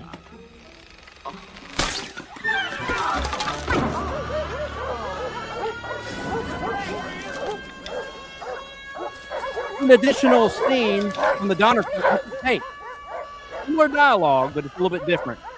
Very good, Miss. I thought you said Donner Party. What am I doing here? Why am I here? Miss Tessmacher, is this a philosophy seminar? No, this is a getaway. Getaway. Right. It's ingenious, though. I don't know where you got the inspiration from. I got it from you, Lex. Ah. Hot air rises. Miss Tessmacher, would you like to take a trip? Vacation. Lex, I can go buy shopping. I can buy a bikini. You must have thought about me in a bikini while you were in prison, huh? No, I didn't. I thought about you in a parka. You thought about me in a parka? Hmm? You are sick, Lex. You are really sick. That's possible. His little black North, box. Miss Tessmacher. Due north. Lex. North. That's what I said. Due north. What you said. I know I said that. I just heard it. Yes, Lex. Don't repeat what I said. North, Miss Tessmacher, due north. Yes. Oh, that's good stuff. Yeah. That is great Yeah. stuff. Richard Donner directed that. Al, are you still there? You must be so disgusted. You can't get a word in edgewise. I keep over talking. I'm sorry. That's okay. You know, isn't that the version you brought over here and we watched, the extended version? Yes, the 3 hour and 8 minute version on Blu-ray and Letterbox. And I have not brought the Superman 2 cut. Did we want? I need to bring that. That's what I was just showing a clip of. Those are unfamiliar takes that are in the Donner cut of Superman 2. Yeah, that's what I was calling it, the Donner cut, the one that Donner they cut. extended 3 hours and more. How Yes. come to me, the Supermans that were made later on, I don't know, they didn't seem to have the magic as the first ones did. You know what I'm saying? I agree. Yeah. You know? How do you feel, Al? How do you feel? Hang on, Mikey. How do you feel about Christopher Reeve as Superman versus George Reeves on television in the 1950s? Well, I like George Reeve growing up because I watched it as a kid, but George Reeves is my favorite. Christopher Reeve was fantastic. He was, to me, he was still the best. Yeah. I mean, that's my personal. Did you see the special with his son on ABC? Finding Reeve, I think is what it was called. It was really good. I don't think I saw that. No. It was last year. It was really good. Yeah. No, the first few Supermans, or the first two, were actually very good. I mean, but even the one that came out 2 years ago, it was okay, but it, like I said, it didn't have the magic as the first ones. Well, you liked the one we saw last July. Yeah, I liked it. It was fun, but it's still, I mean, I really enjoyed, because we saw it at the theater, but I really enjoyed that movie. But I don't know, the first ones, to me, I guess they were the first ones out of the box, and they were, to me, they were magic. And you know what? Wow, that's Chris great. Reeve could really separate the characters of Clark Kent and Kal-El, Superman.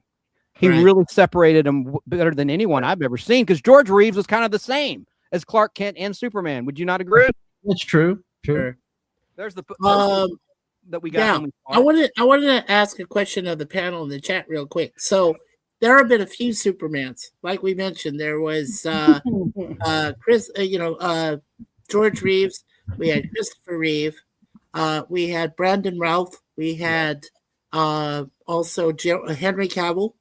Well, we had the one on TV, which was the CW.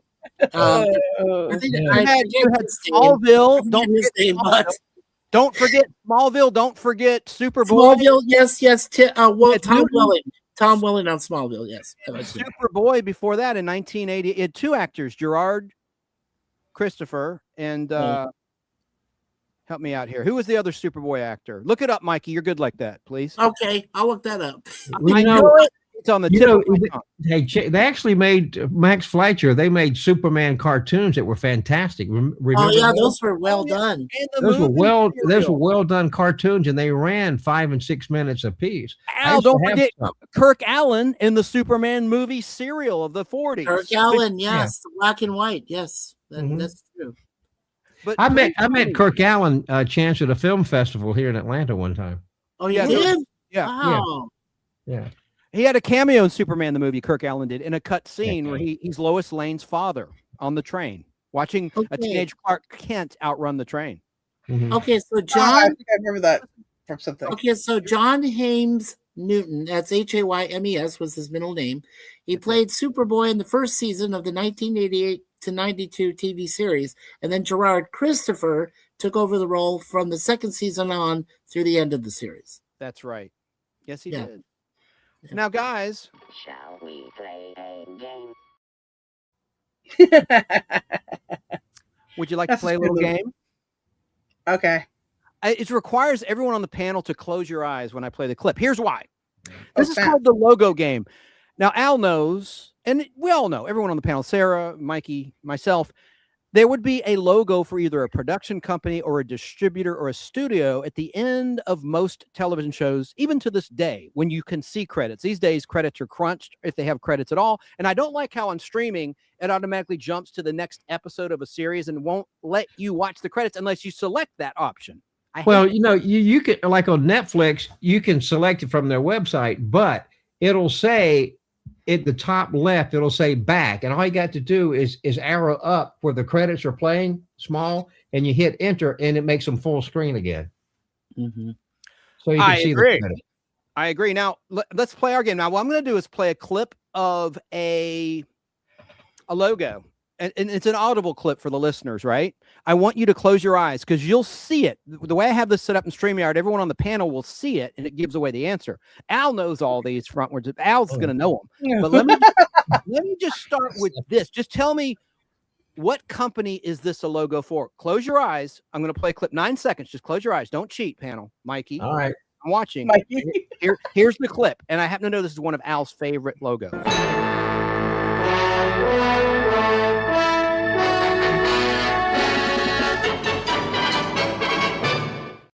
Answer.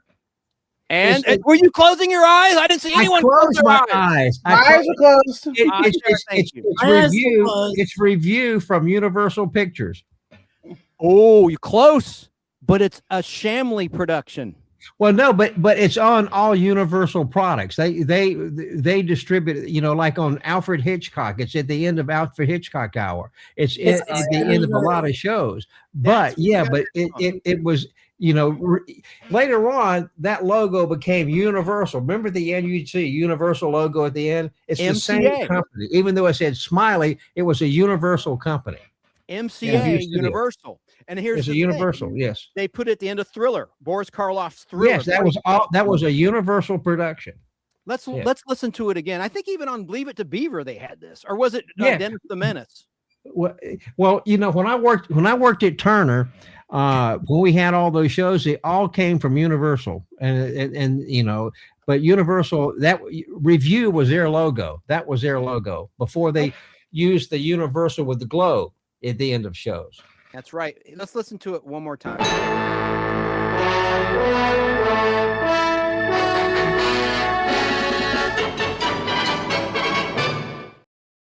Didn't you see it says MCA?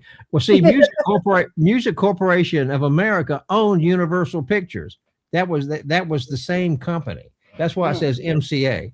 Yeah, so, there was also the one I remember about Universal, which went dun dun dun dun dun, and that's when they reached their 100th year anniversary. They had the flying plane, which was in black and white. Then they had the biplane. Then they had Well, my favorite Universal logo is called the Glass Globe logo. It's on all the old Universal horror movies. It's got the glass. It kind of glows, and it's what they call the Glass Globe logo. Yeah, wow, that's my favorite. That's good one too. And if you see the movie Xanadu, which is not a very good film starring Olivia Newton-John, they show the different Universal logos in the very beginning of the film. Up to that point, it's kind of cool. Sara, you've been so good. Thank you. Okay, I'm going to play another classic logo. This is from a producer. So close your eyes and tell me, what is the name of the person this logo refers to? Rolling.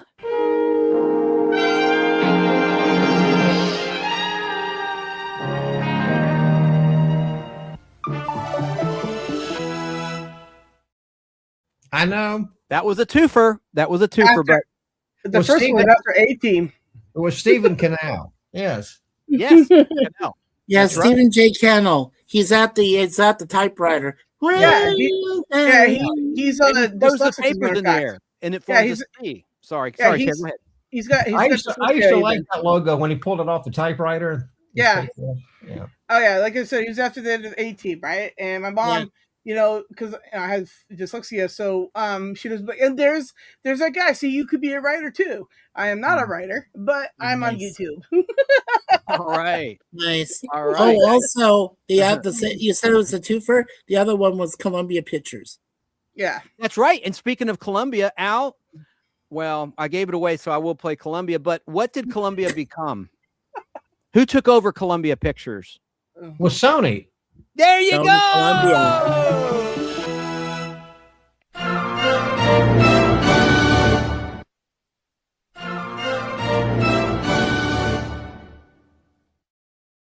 My favorite logo was with Screen Gems. It goes dun, dun, dun, dun, dun, dun. Do you have that logo? 6 version. Oh, I sure do.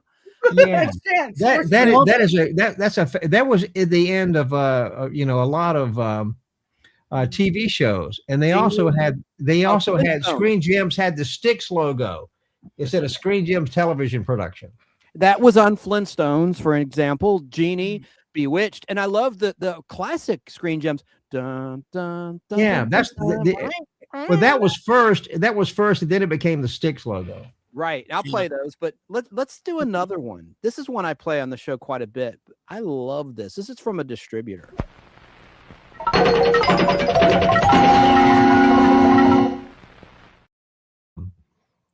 It no longer exists, this company, but who was that? Anybody?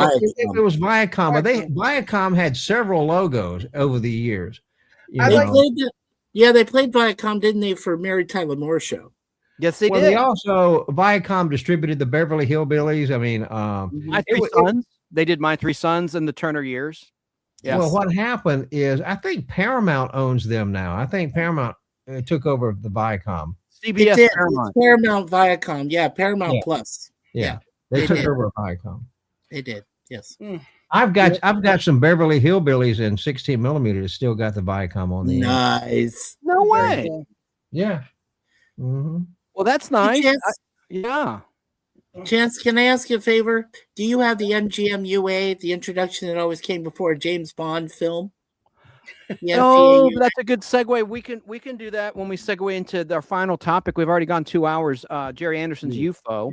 But hey, Mikey, do you know who started United Artists? No, I forgot. Who started it? It was Charlie Chaplin and Mary Pickford. They started UA. Oh, yeah, because they were artists and they wanted to unite, and they became United Artists. United, yes. United Artists. Yeah. There you go. Yes. And always it then became a Transamerica company. It had the UA, and then it had a Transamerica company come up. One of my relatives used to work for Transamerica there in San Francisco. So yeah, they did the Pink Panther movies, MGM UA, James Bond, like you just said. Ready for another logo, guys? This is a no-brainer, but close your eyes anyway. This is too easy.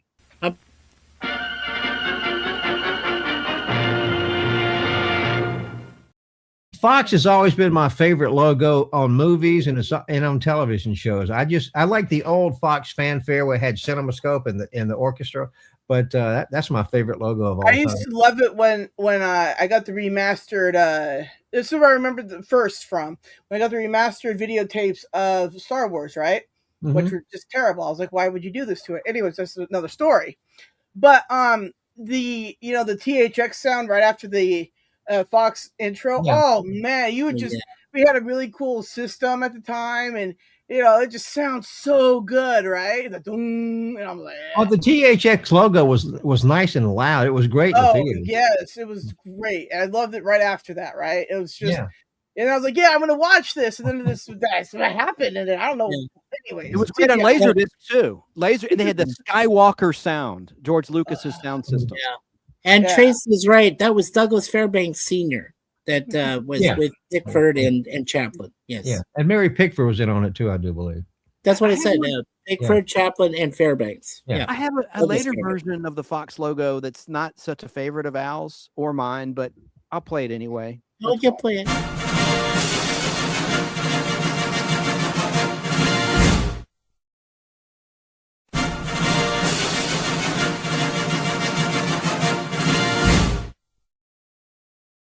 was owned by the News Corporation, but now since Disney owned Fox, they took the Fox name off and it's just got 20th Century Studios. Right, 20th Studios, and that was the version. I remember they tacked that on to the end of Big Valley, like in 1998, and Fall Guy, and all these shows. But I like the original logo, like in the old Lost in Space, the 20th Century Fox TV logo. Yeah. You know what logo used to be on the end of the Rifleman that I always liked was 4-Star. A 4-star television production. I'll have to do that one in part 2 of our trivia game. That was a great logo. Yes. I got another one for you. Let's see. This is from 1968. Do we need to close our eyes again? Close your eyes. Thank you, Mikey. You're a good boy. Close your eyes. Now this is kind of tricky because it's all right. Here's the logo. Al will know, but here it is, everybody.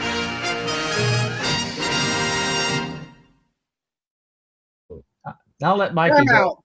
That's Paramount. Really?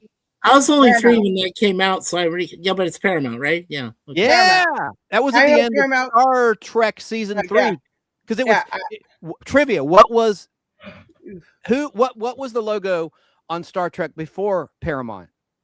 You know this, Mikey. Desilu, right? Desilu. Yeah, Sara too. Yeah, Desilu. It's like it's Star Trek. I know my Star Trek. Desi and Lucy Arnez's companies. Yes, and then Paramount. Desilu production, and then what they put at the end of it was a Desilu production. You know, my favorite Paramount logo was on the end of Love American Style. Oh yeah, that was good. I have 1969 Paramount. Yeah, that was my favorite because it came up at you. You know, it had Oh yeah, then. Yeah, I loved Love American Style. That should be streaming on Paramount. That's a great Love American Style. Is a great show. Let's look at the 1969 Paramount logo.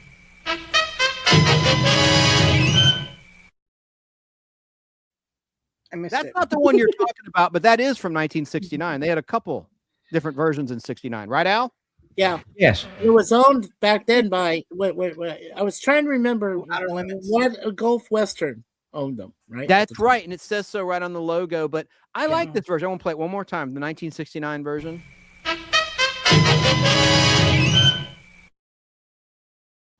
The Brady Bunch had that in some episodes. Yeah, they shortened it. The one on Love American Style was a little bit longer, but they shortened it up later on. And then I have this 1970s Paramount logo for our game.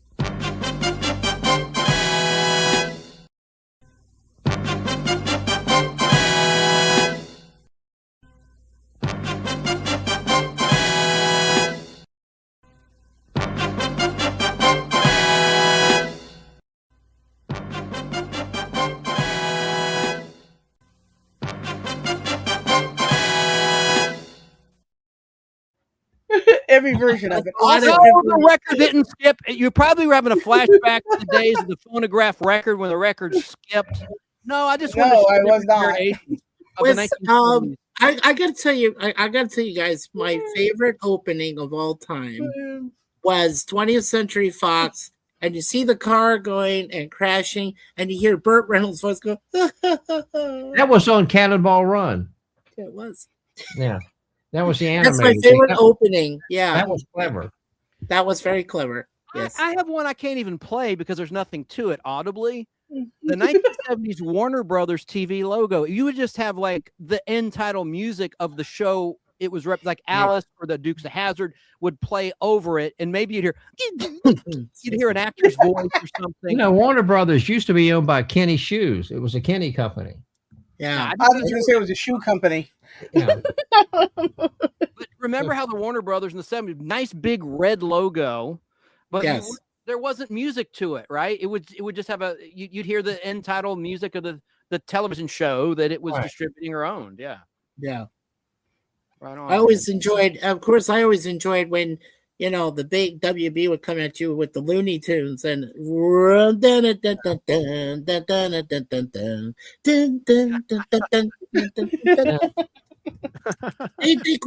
that studio a couple of years ago burned down. The whole everything. They had the animation part of it burned down, the studio itself. Unbelievable. The fires and stuff. Yeah. Actually, when I was in California years ago, I went to Warner Brothers, and it was funny. I went there on a Sunday, and I was turning around at the gate there, and the guard came out. This is a true story. And he says, "Well, this is private property." And I said, "Well, I'm just turning around." And I said, "Can I see the studio?" So he took me back and he showed me some sound stages. I never will forget that. That was What year was that, Al? I got a picture. It's a slide. It's me standing in front of the Warner Brothers studio. Nice. What year? What year was this, Al? 1973, 74, somewhere around there. Was that the same time you saw Hollywood Squares, or was that another trip when you? No, I saw Hollywood Squares and Johnny Carson. That same trip. That was in Burbank, yes. Yeah, Burbank. Yeah. Wow. And you met Gary Owens from Laugh-In, the voice of I Laugh-In. did. Actually, I went to, no, when I met Gary Owens, he was a air personality on KMPC in Los Angeles. And so I went to the radio station and, it was owned by Gene Autry. He owned that station. But anyway, and so I walked in and Gary Owens was actually on the air. And he didn't run his own board. He had an engineer. He was in a separate room with a microphone. And I was just looking in and this is a true story. He said, nice. And so I went in there and sat down with him. He was really nice. And I watched him on a show for a little bit. Nice. Yeah, Zoper's Plex verified. Yeah, Gulf and Western was a commodities trading company that traded with Paramount. Yes, that's good. Thank you, Zopers, for clarifying that for us. So, what do you think about Paramount buying Warner Brothers? I don't have an issue with it. I'm not making any money off it.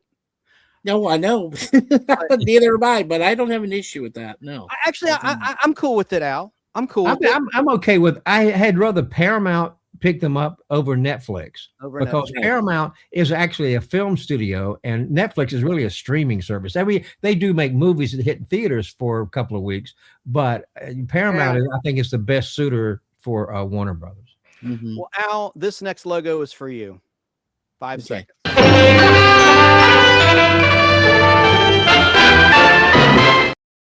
Yep. And on some of those logos, you had the guy saying a Screen Gems television production, and some of them didn't, Hey, let's look at this one then. A Screen Gems production. My favorite. I like that logo. Like that? Well, the ones I liked were the Pink Panther where it goes. Those are good, but I always like the mark or whatever it is where they chisel to the stone. Oh yeah. That's one of my favorite ones of all time. That was Bracerius or something like that. I can't think what it was right now. No, it was. I love that one. Yeah, it was for Hercules and for Xena Warrior Princess, and it was the guy who was the major creator. And I forget his name. You know what? I'm gonna look it up. I'm gonna look that up. Hey, Chance, do you have the Universal logo itself with the globe? I do. I'm so worried because they're so picky about copyright. Okay. But it's okay. I'll pull it up. I'll pull it up. But I don't see Sarah simul streaming, and I don't want to cause problems for her channel. Well, okay. We all know what it looks like anyway. What'd you say, hon? So we're all simul streaming this. So yeah. Oh yeah, it doesn't affect me. I pre-checked all of my clips. And sometimes, Sarah, you're a YouTube expert. Sometimes that doesn't work with the live. It's like there's a different bot monitoring live streams versus an actual video. And that's frustrating because you think, okay, it says it's okay to use. I just can't monetize it. In fact, I turned my ads off. I turned my advertising off because I got a lot of complaints about too many ads. I had the ads turned all the way up. And the other thing is on my taxes, for any content creators out there that are monetized, this is my first year of doing taxes as a monetized channel. And it sucks because they don't deduct state or federal taxes. I had to pay taxes. I just finished my taxes this week. Actually, I'm finished my state taxes tomorrow. And I don't like that. So I'm trying to decide if I want to move forward being a partner or not. I don't know because it kind of sucks. I had taxes on thousands and thousands and thousands of dollars I had to pay. So. Right. Yeah. See, I don't pay taxes now as it is. Right. And I just recently got the ability to be monetized, right? So I can't put it in my name. So I got disability, right? So I'm gonna have to put it in somebody else's name if I want to make money off it, right? And then they're gonna have to deal with all that. Yikes! No, I wanted to mention to Sarah that it was Renaissance Pictures that did Xena Warrior Princess and Hercules, and that was created by Rob Tappert and Sam Raimi. They created that picture. Hey, Chance, do you have the Screen Gems logo that was on the Three Stooges? Oh yeah. No, but I'll get it. I'll take No, if you looked up, it's. I love the sound of it. You know, it's on the end of a lot of early Three Stooges. I have them on film, and the Screen Gems logo is on the end, and it's great. I'll get it just for you, buddy. Just but if you search it, it's Screen Gems logo. You know, like for television on the Three Stooges, you'll probably pull it up. I'm playing Russian roulette here because I don't know what's going to happen with the copyright. But, yeah, well, because what was it? Let me see. Knight Rider. I played live on my show. Oh God, Fine. don't do it. Yeah. And then when I uploaded the video, the same video I played, it was banned around the world. But live I can play it, but load it up on a video I cannot. So whatever. Right. Isn't that crazy? That was the original Knight Rider, right? The beginning. Dun, dun, dun, dun, dun, dun, dun, dun, Oh yeah. Who did that music? Yeah. I'm going to test you now, Mikey. Who scored that iconic theme? Don't look it up. Thank you. Do you Was know? it Mike Post? No, it was Stu Phillips. Stu Phillips, okay. Who did Fall Guy and Battlestar Galactica and Buck Rogers in the 25th Century. Yeah. He did all the Glenn Larson shows, Lobo, BJ and the Bear, all that. Yeah, He's yeah. great. Even Highwaymen. Yes, And even my Highwaymen. friend Curtis interviewed Stu Phillips on his show Retro Zest, and I play it on Fistful of Radio almost every other night. I love it so much. If you go to fistfulofradio.com, it'll air, I think, on Wednesday night or something, but I have it in a continuous rotation as program director. Yeah, Mike Post was the king of TV themes. He was absolutely the king. I still say to this day, his A-Team theme is still one of the greatest. Oh yeah, A-Team. Yes, It one is. of my all-time favorite childhood shows. Like my brother had an A-Team van, and my mom would make green Play-Doh for us, and we would forever picking out green Play-Doh out of those wheels. Well, I'll be gosh darn. Okay, here's a question. Do you remember the name of the narrator who narrated like the A-Team, like in 1972, a crack commando unit, and he was a famous guy from the 40s and 50s. Tell us. I know. Al, do you know? Yeah. I'm not good with names. No, I was looking up. I was looking up Screen Gems. Go ahead.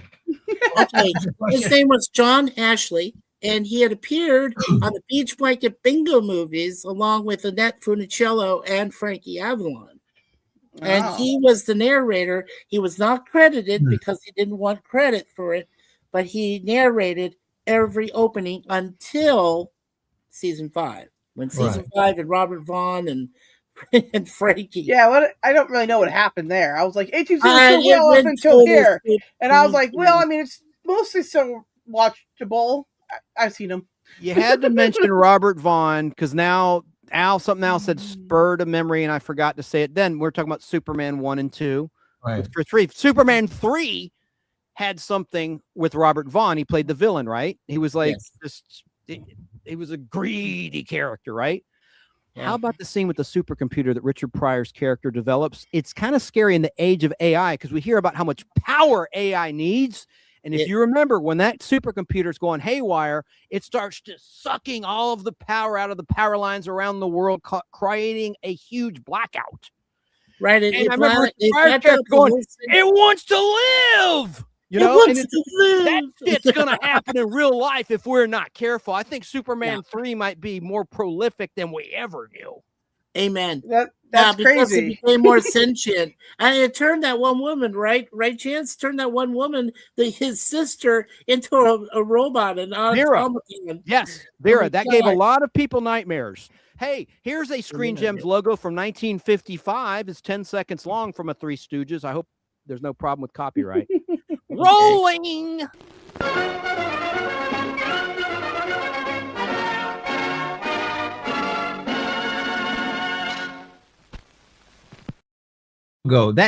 But it also had a separate audio track when they didn't have that. Hey, Chance, is there a way I can share a picture on here? Yeah, Sara will tell you how to do it. Well, that's what Zoper said. Yeah, the picture. Sorry. What? Do you have the picture selected? Yeah. Go ahead. Okay, so then you're gonna go to the little TV with the plus sign there. You're gonna click on that on the bottom of the screen there, and you're gonna follow the prompts to bring up the picture, and then Chance will have to bring it up. Oh, I see. Okay, here it is right here. Bring it on, my brother. from another mother. Hey, hello to KLTEHQ. We're doing all right. Hey, Back Chance, returning. here And it it's is right hot. there. You can show Okay, I it. got it. Here it comes. There it There it is. is. Yeah. How about that technology? It looks like it's colorized. Yeah, that was a color one. Yeah. Well, they put it on. They had color ones and black and white. Oh, very nice. So that's what you're looking for when you weren't listening. I got you. Okay. I do the same thing. I'm not picking on my buddy. I do the same damn thing. You know, the lady holding the torch, they did a story on that. Was a real lady. They did a story on her one time. I saw a long time ago. That's right. I saw that same story. Yes. Yeah. Just like Little Debbie's a real person. She's like one of the executives with the company. Little Debbie Snacks, the little girl in the cartoon. That's a real woman in Tennessee. Oh yeah, it's like the Gerber baby. And I have seen some Columbia logos. They animated it where the woman would come to life, you know, and like there was a movie where there was like some bugs or rats, and she, you know, she stopped them from the logo and swatting at it was kind of funny. Yeah. They could do some funny things with logos if they wanted to. Just like the Fox one that Mikey was talking about with the cars going up in the the cars from Cannonball Run, yeah.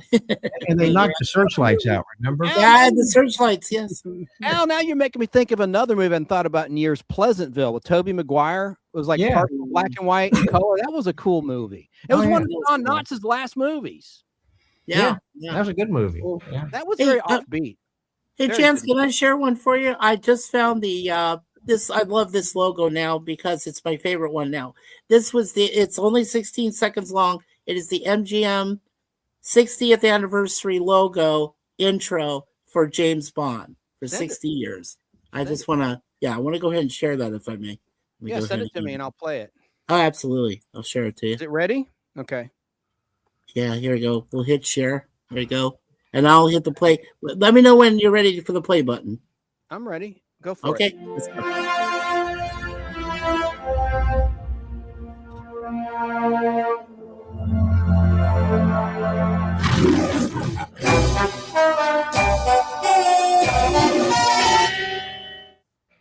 Yeah, that's the logo since Amazon owns the later movies. They changed the logo. Now Warner Brothers owns the MGM library up until 1980, I think 79 or 80, and that's why Warner Brothers owns those. But after that, Amazon owns from that on up to the new ones. Cool. Oh my gosh! Wow. What do you think about the movie Forbidden Planet? Look at the comment I put on the screen from KL. He just finished doing a stream on the movie Forbidden Planet from 1956. That's Kevin. He's entertainment headquarters, and he's located in England. And yeah, they did a whole thing on Rocky too, like a couple days ago. Check him out. He's also on our show Thursday. That was the introduction. That was the introduction of Leslie Nielsen. That was one of the actors. Who else is in that movie? Anne Francis, of course, future Honey West star. Yes. But you had Richard Anderson, Oscar Goldman himself. Yes. So it comes full circle. Yes. I remembered that. And Robbie the Robot. That was the first time before his hairpiece. There was a Fugitive episode, I think, from season 2. And it's like the only one of the few times, and he did some westerns too, like Wagon Train without that hairpiece. And I think he did an Alfred Hitchcock Hour without that hairpiece. He had the worst hairpiece in the 1970s. I mean, it was awesome. But Tracy said that RKO was a great logo too. I like RKO. Yes, it's a radio thing. It had the tower. It had the beep beep beep beep beep beep. Great logo. I like that one too. That was a good one. We're going to do a part 2 on that because it's just such a great game to play. I think those are all the logos I'm going to do this time. We've gone almost 2.5 hours. Okay. Oh, wow. We should start wrapping up. Did we cover everything? We covered, the passing of Valerie Perrine. We covered hamburgers. We could still get back to some burgers if we didn't cover, but I think I pretty much said my piece on burgers. I think. Sure. We talked about burgers? I don't remember. Hamburgers. No. I know, right? And I showed my $6 Million Man comics and magazine. That ties into a video short I'm going to do soon. But so cool. Yeah, you covered everything, Chance. Oh my Brother, gosh, you got I did it. everything. Yeah. Let me make sure I didn't leave any photos out. Why don't we go around? Why don't let everyone say what you want to say about the topic or anything, starting with Al Hardee. Al, what's going on with you lately? Well, I enjoyed the program. I think my favorite was talking about the burgers. Of course, you like the comics, but I like the the movie logo stuff because I'm a movie person. I love watching movies and television shows, and I think that's a great subject that we can cover later on. Yeah, movie logos would be terrific. We need to do that for sure. And by the way, I did say we're going to do a special on ABC and CBS and NBC and Fox television networks. We're going to do that. And Al even asked me, he goes, why aren't we talking ABC? And it's because of the prep. I had so much to do today in terms of errands. I need to spend a lot of time prepping for that show. Well, growing up when I was from school on up until high school, I watched programs on ABC more than really any other network because they had the shows that I liked, like 12 O'Clock High and the Voyage to the Bottom of the Sea, and all those shows that I loved as a kid were on ABC. Now, of course, Outer Limits, Twilight Zone was on CBS, which I like too. But I don't know. It seemed to me I watched ABC more back when I was growing up than the others. But I did watch NBC. Bonanza was in color. The first color show I saw was Bonanza on a color TV. So I like some of their stuff too. But it was ABC for me.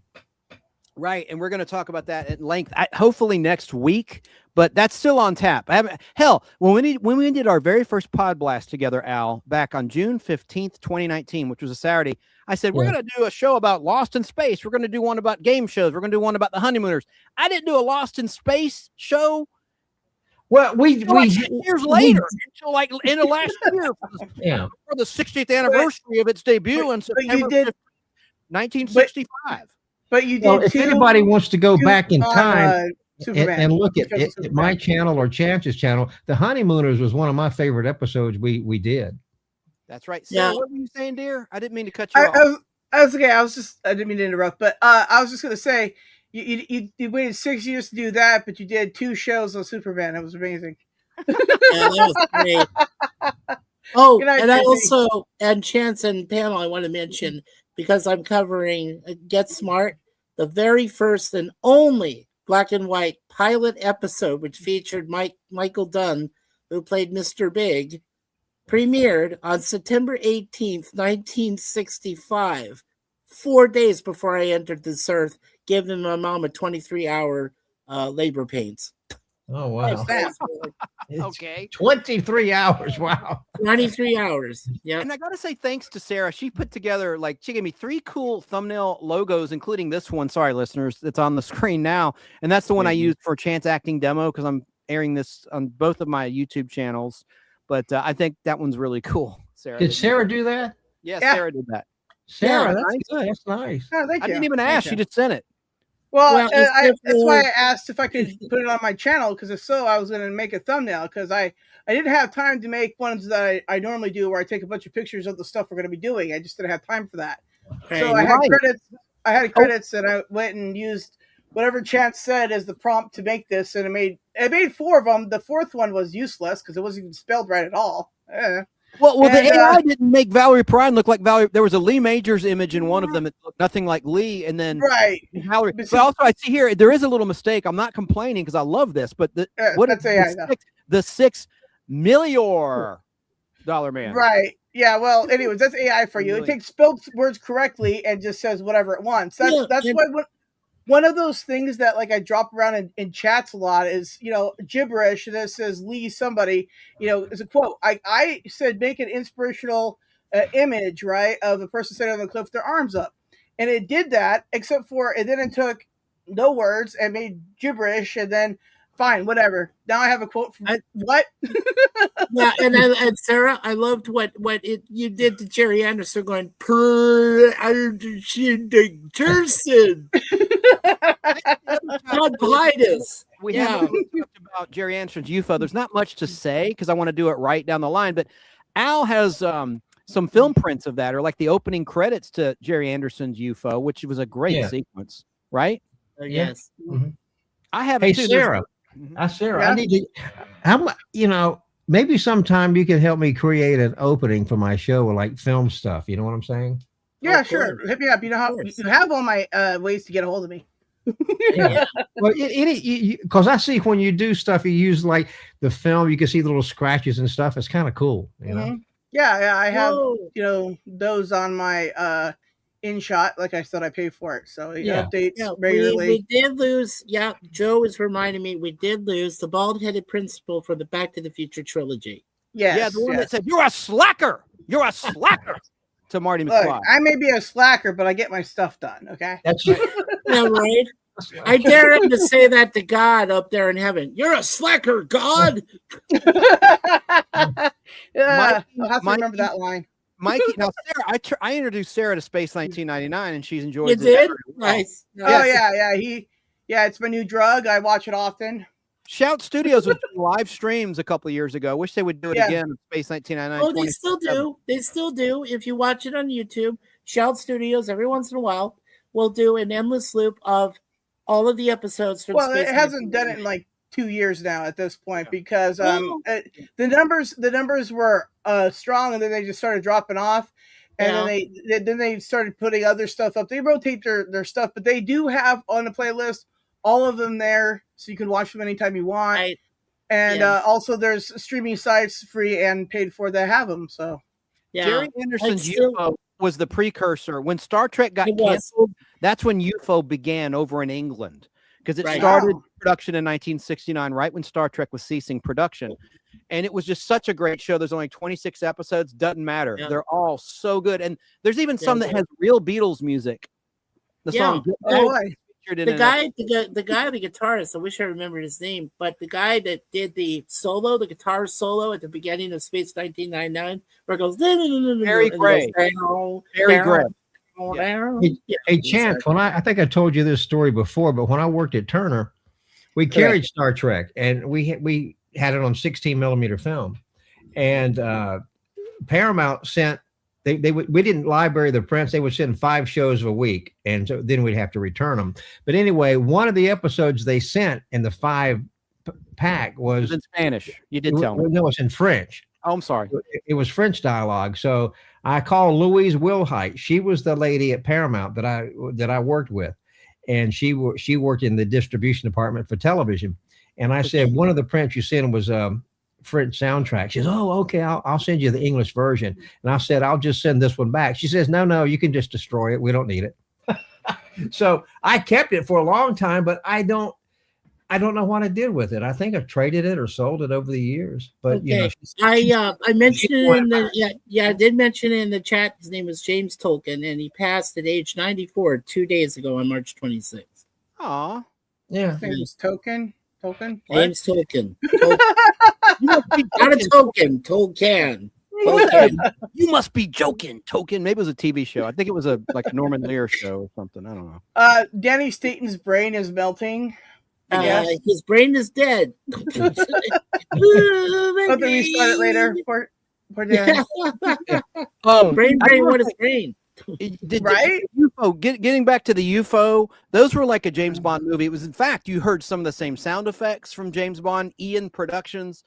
Michael Billington was a major character. Paul Foster, he was seen in the Spy Who Loved Me James Bond movie. He was the guy at the begining of the movie, the girlfriend of Agent XXX, who gets shot to death by James Bond. Yeah, he's the one that got killed. Yeah, that was him.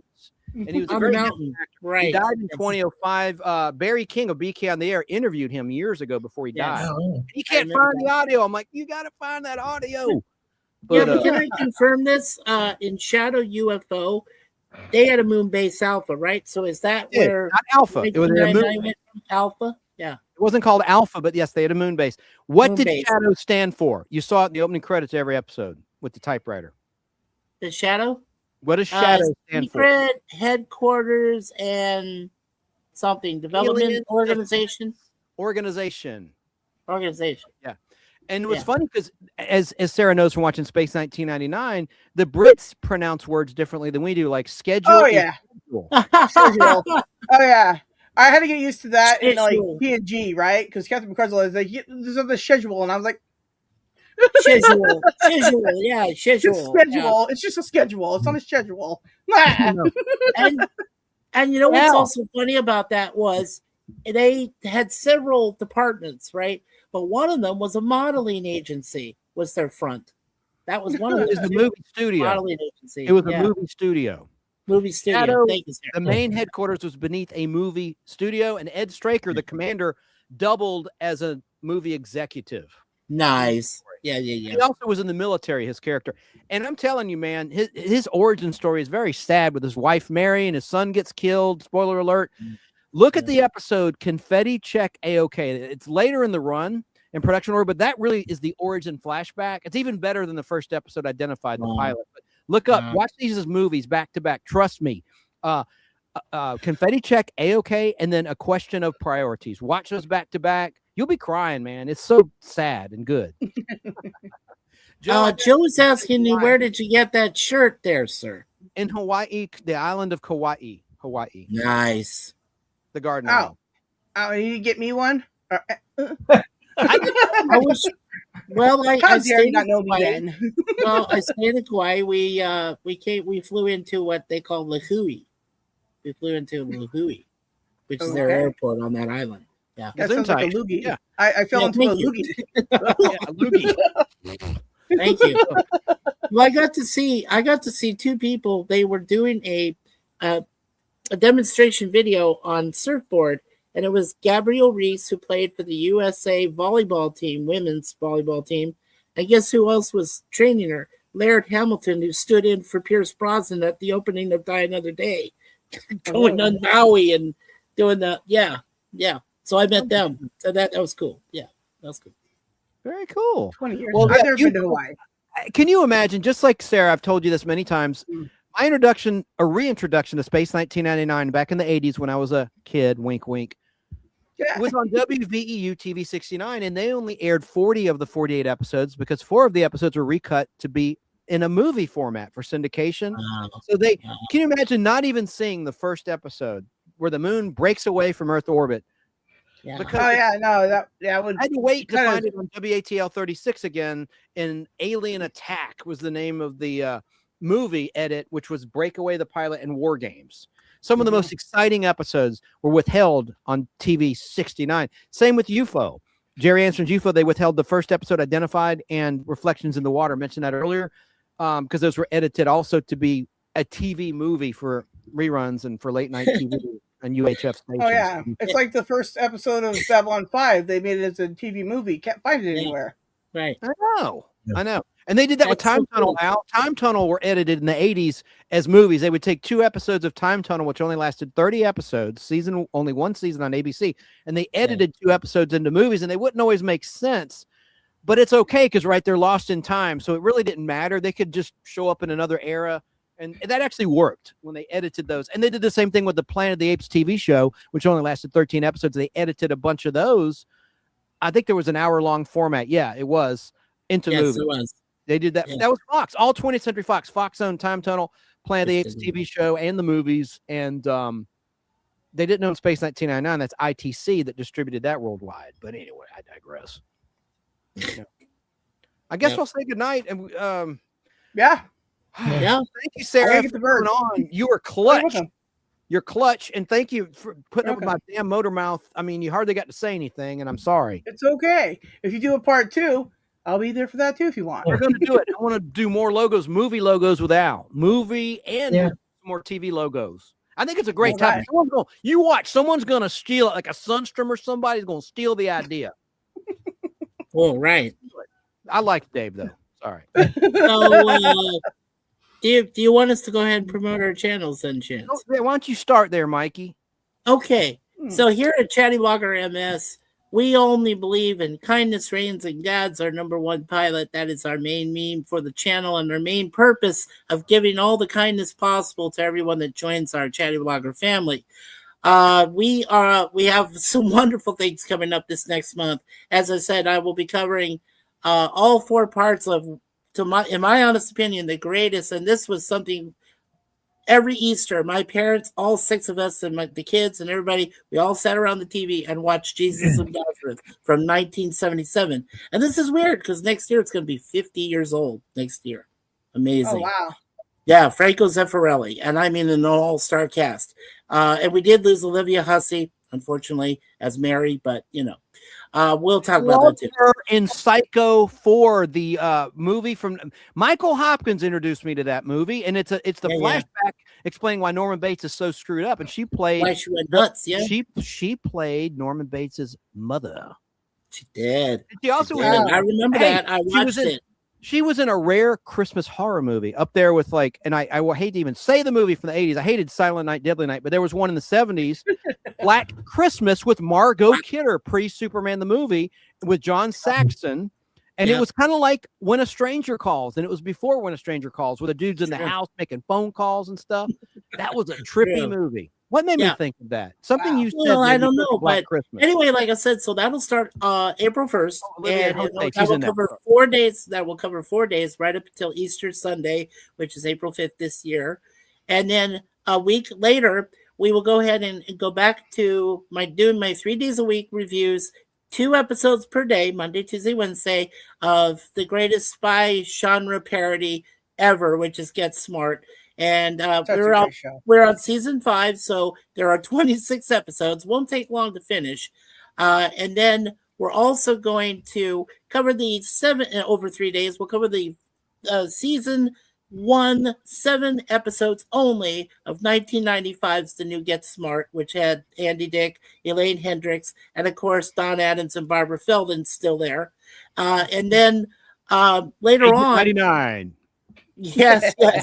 And later on, I'm hoping to get Chance and Al and you, Sarah, if you guys want to go ahead and do a special for me on our StreamYard, we can cover all 3 movies of the Get Smart genre: the Nude Bomb in 80, the Get Smart Again in 89, the TV movie, and then I love that movie. Reboot in 2008 with Steve Carell and Anne Hathaway. Okay, trivia, Mikey, about that's Get what's Smart. coming up here on Chatty Blogger MS. All right, cool. Who played Jaime the Robot in Get Smart? Dick Gautier. Right, and he was a cartoonist. He could, just like Martin Landau, that was a secondary career. He was a very talented caricature artist, and he's married to Barbara. She played Bunny in Gomer Pyle USMC, the girlfriend of Sergeant Carter. Barbara Stewart. Barbara Stewart. Okay, I didn't remember her last name, but thank you, sir. They did Tattletales, the game show, many times. With the one with Bert Convy. Yes. Bert Convy, okay. I remember that. Yes. He died, and Bert died in 91, sadly, of a brain. I know. Yeah. But I would love that, guys. If you, and Sarah, if you, want to join me near the end of April, I will do those 3 movies, and all 4 of us can review them. William Platt, wasn't that his name? William Platt on Get Smart, who played the boss? No, it was Edward Platt. Edward Platt. And Edward Platt survived. Now, he was in the Nude Bomb in 80, but after that, I think he died soon thereafter. So he was not in the TV movie from 89. Cool, but my point for Al Hardee was it's funny, before Get Smart existed, he showed up in an Outer Limits from season 1. It's so weird seeing him play a dramatic role. He was with Donald. He did, yeah. He was with Donald Pleasance, future Loomis, in the Halloween franchise with Michael Myers. Yeah, and it was called The Man with the Powers. The episode with Plant and I just said it at Plant and Donald Pleasance. Yes. Right. And also, did you know that Edward Platt was a classically trained operatic singer? That voice was his. That was never mimicked. It was him. So he was trained in opera and music. And do you see that comment to you, Mike, from a viewer, Zopperplex? Okay, Zoper. Oh, okay. He wasn't in the Nude Bomb? No, okay. Let me verify that. And the way I can do that is to find out when he passed. Edward Platt. Zop is pretty good at all this stuff. He chronically comes over to my end and says, but this isn't correct. And I was like, I misread a thing. Anyways, I have to correct the record. One of the greatest opening and closing credit sequences ever was Get Smart. Really, I love the. Oh yes. Okay, you're right, Soper. I'm so sorry. I apologize. Yeah, Edward Platt died in 1974. I am sorry. There was only one episode that he wasn't in, and Bob Hope took his spot because they had already done that same exact episode before, and he didn't want to be a part of it again. So he was like, "I'm not going to be in it." And then Bob Hope was in it, and I'm like, "Oh wow, that didn't make it any better." How about that Buck Henry? What a great writer. Yeah. Buck Henry and Mel Brooks. Hey, I like Lead Bottom. Lead Bottom was And always Mel my Brooks, favorite. Yeah. we're gonna do a show, a pod blast rather. I've done a mogul series a couple years ago. Listen, I did one about Glenn A. Larson. I did one about Stephen Cannell. We talked about tonight. But we're gonna do one on Aaron Spelling, and you count the hit shows, the longevity that man had. I can't wait to do an Aaron Spelling mogul series pod blast, and I want all of y'all to be on that. Okay. Talking Yeah, Beverly and I just wrote this to Zoper that Daniel L. Carr, who we saw later in Stargate SG-1 series, played Chief in the Nude Bomb. So there you go. Yeah. Also, Zoper mentioned the Filmways logo. Remember that was on the end of Green Acres, where she said, "This has been a Filmway presentation." My presentation. Yeah. Darling, this has been a Filmways presentation, darling. And then LMA on Beverly Hillbillies did that. This has been a screen. No, this is a Filmways presentation, or whatever she said. Yeah. Right, yeah, and like in the show I do with Dan and Pons, yeah, the whole thing is this has been a my flock presentation. So I like the Addams Family version too, Al. Of film. Yes. Yeah. Good stuff, man. Mm-hmm. Oh, Dana Elcar says Mikey in the chat. Dana Elcar played the Chief in the Nude Bomb. Yeah, I didn't like that actor much. He did a $6 Million Man I have on film, season 4 with Farrah Fawcett. One of the 4 episodes. That should be a trivia question. How many episodes of the $6 Million Man did Farrah Fawcett Majors appear in? Take a guess, Al. Throw a number out there. How many episodes? Did she appear in? Farrah Fawcett Majors was in many episodes of the $6 Million Man. Her last appearance was in September of 1976, right when Charlie's Angels was debuting as a weekly series after a March 76 movie of the week, 90-minute movie. I'll say 10. Lower. Sarah, want to take a guess? 5. Close. Lower. 4. That's it. Ding ding. Simon. Stereo. 4. She did one in season 1. She played the character Kelly Wood, an astronaut. She was in season 2. The Peeping Blonde is a journalist who gets film footage of Steve Austin doing bionic tricks, and she tries to put it out in the news, exposing him. And then she was in season 3, The Golden Pharaoh. And then she was in season 4, the one I have on film, reprising her role of Kelly Wood from season 1. And that's a really good episode. The last time she was in the show. Yeah. Hey, Chance, I've got some Charlie's Angels with Farrah Fawcett, and I've got one. I think it's called Murder at the Disco or something. She's in. Well, I've got to borrow that. You lent me one with Sarah Ladd. Yeah. The one with Farrah Fawcett, I think it's called Murder at the Disco or something. And there's a nice print. The color's beautiful on it. Do you know where it is? Could you find it right now? Yes, I know exactly where it is. Well, I'm going to leave you a 12 o'clock high. We'll do a temporary trade, not permanent, but just you can watch my 12 o'clock high, and I want to borrow that. Ransom sharing. Film talk. Welcome to Film Talk. All right, so what's Al got going on? Hey, we got trivia right here. I know the answer to this. Al, do you know who died the same day as Farrah Fawcett? Sarah, you know. Let's see if Al knows. I know. I'll be quiet. It was on June 25th, 2009. I'll give you a hint. Well, there was that, and China. Yeah. Who I was actually upset about China was dead. I liked her. I liked her a lot in wrestling. And wrestling. She did porn too. Well, yeah, I didn't see those, but this is a family show, so it's just basically wrestling.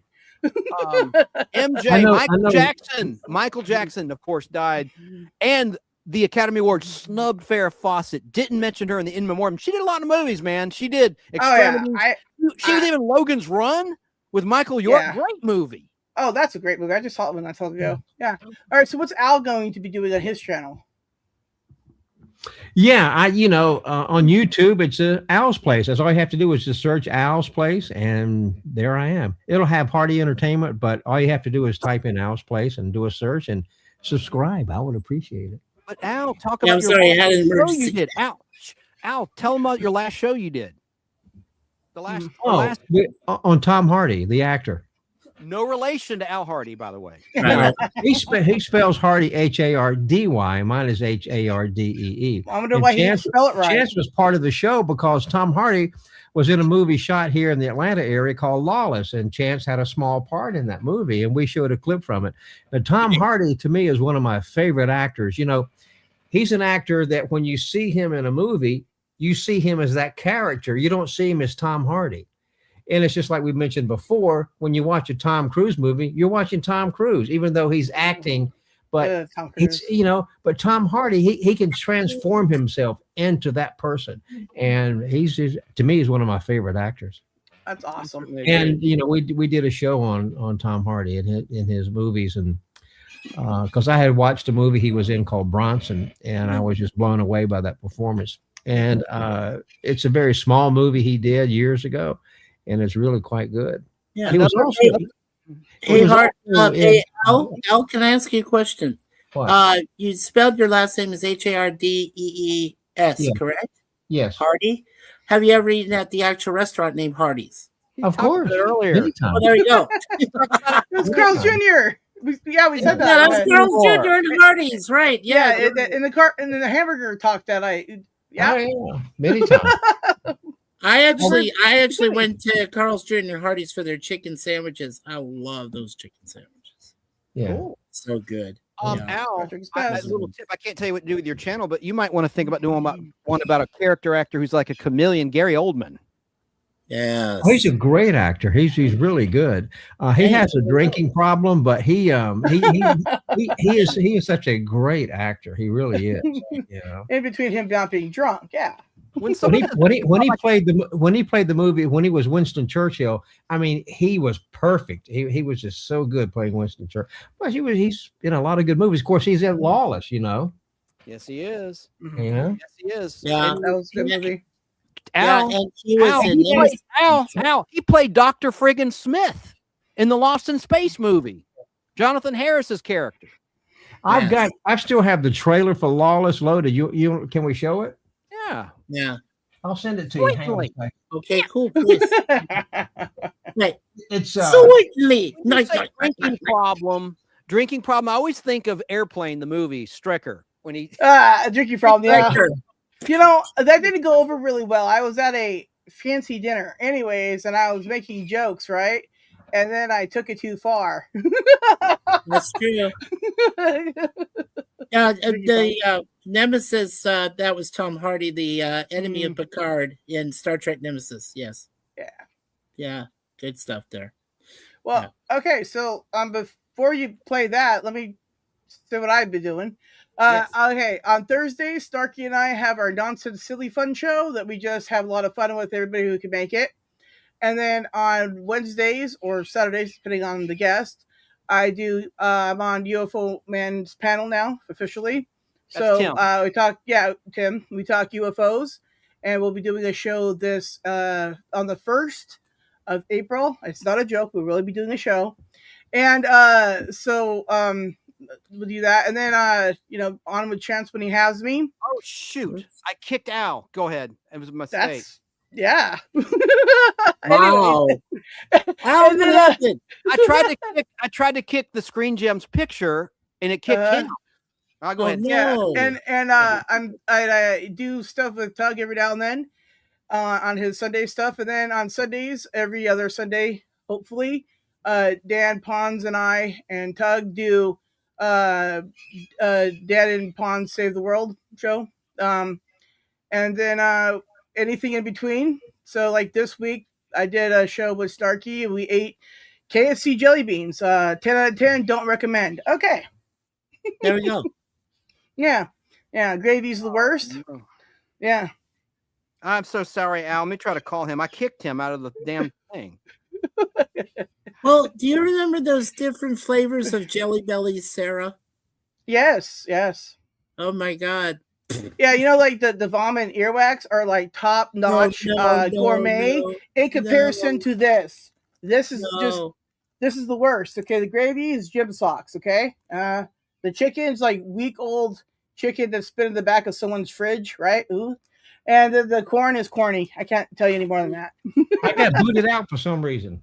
Chance has I kicked you out by accident. I was trying to kick out your Screen Gems picture, Al, and it kicked you out too. It was a mistake. Sorry about that. Well, shame on you. It was an accident. Did you find the tar and feather scene from Lawless?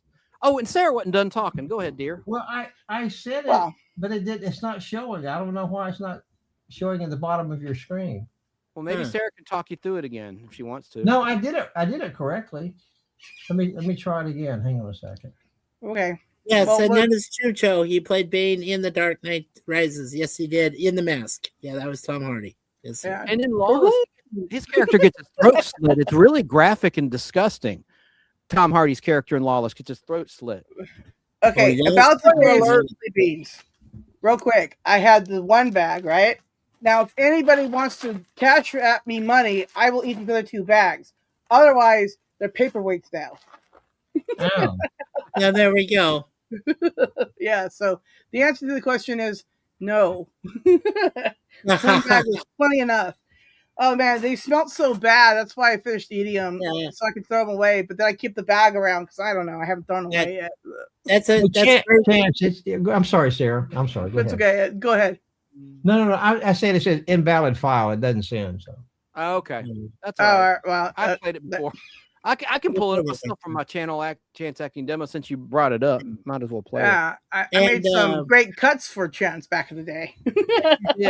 And just to acknowledge Joe about where he remembers the airing of the Easter Bunny. The Easter Bunny is coming to town today. Is that what? Sarah, I will tell you, I was talking about you the other day. I said, I really owe Sarah for getting me back into acting again. Because, she did all these things. She just referenced editing little clips that I did and like 10, 11 years ago. Cause I stopped, I went into radio as an ad executive and salesperson. And so Sarah, I want to thank you publicly for reigniting the acting bug. Well, you had said that you wanted to get back to it. I'm like, oh, cool. What can I do to help? You're like, I don't know. And I was like, well, how about all this stuff? And you're like, oh, that helps. Schnikes. Yeah. That's really nice. And then producer Natalie has taken it to another level too. She's been so helpful with me getting jobs. It's like amazing. Yeah, well, there you go. We love you, Natalie. I really owe you. Connections are everything, right? It's all in who you know, right? For sure. Yep. All right, the clip is processing, and then we'll say goodnight. Man, Al, I appreciate your time, Al. This is way longer than you like to spend on a podcast or pod blast. Oh, he's having fun. Don't let him fool you. No, I didn't have anything else to do anyway. So. Oh, look at that. He admits it. He's honest. Okay, so I'll play the clip.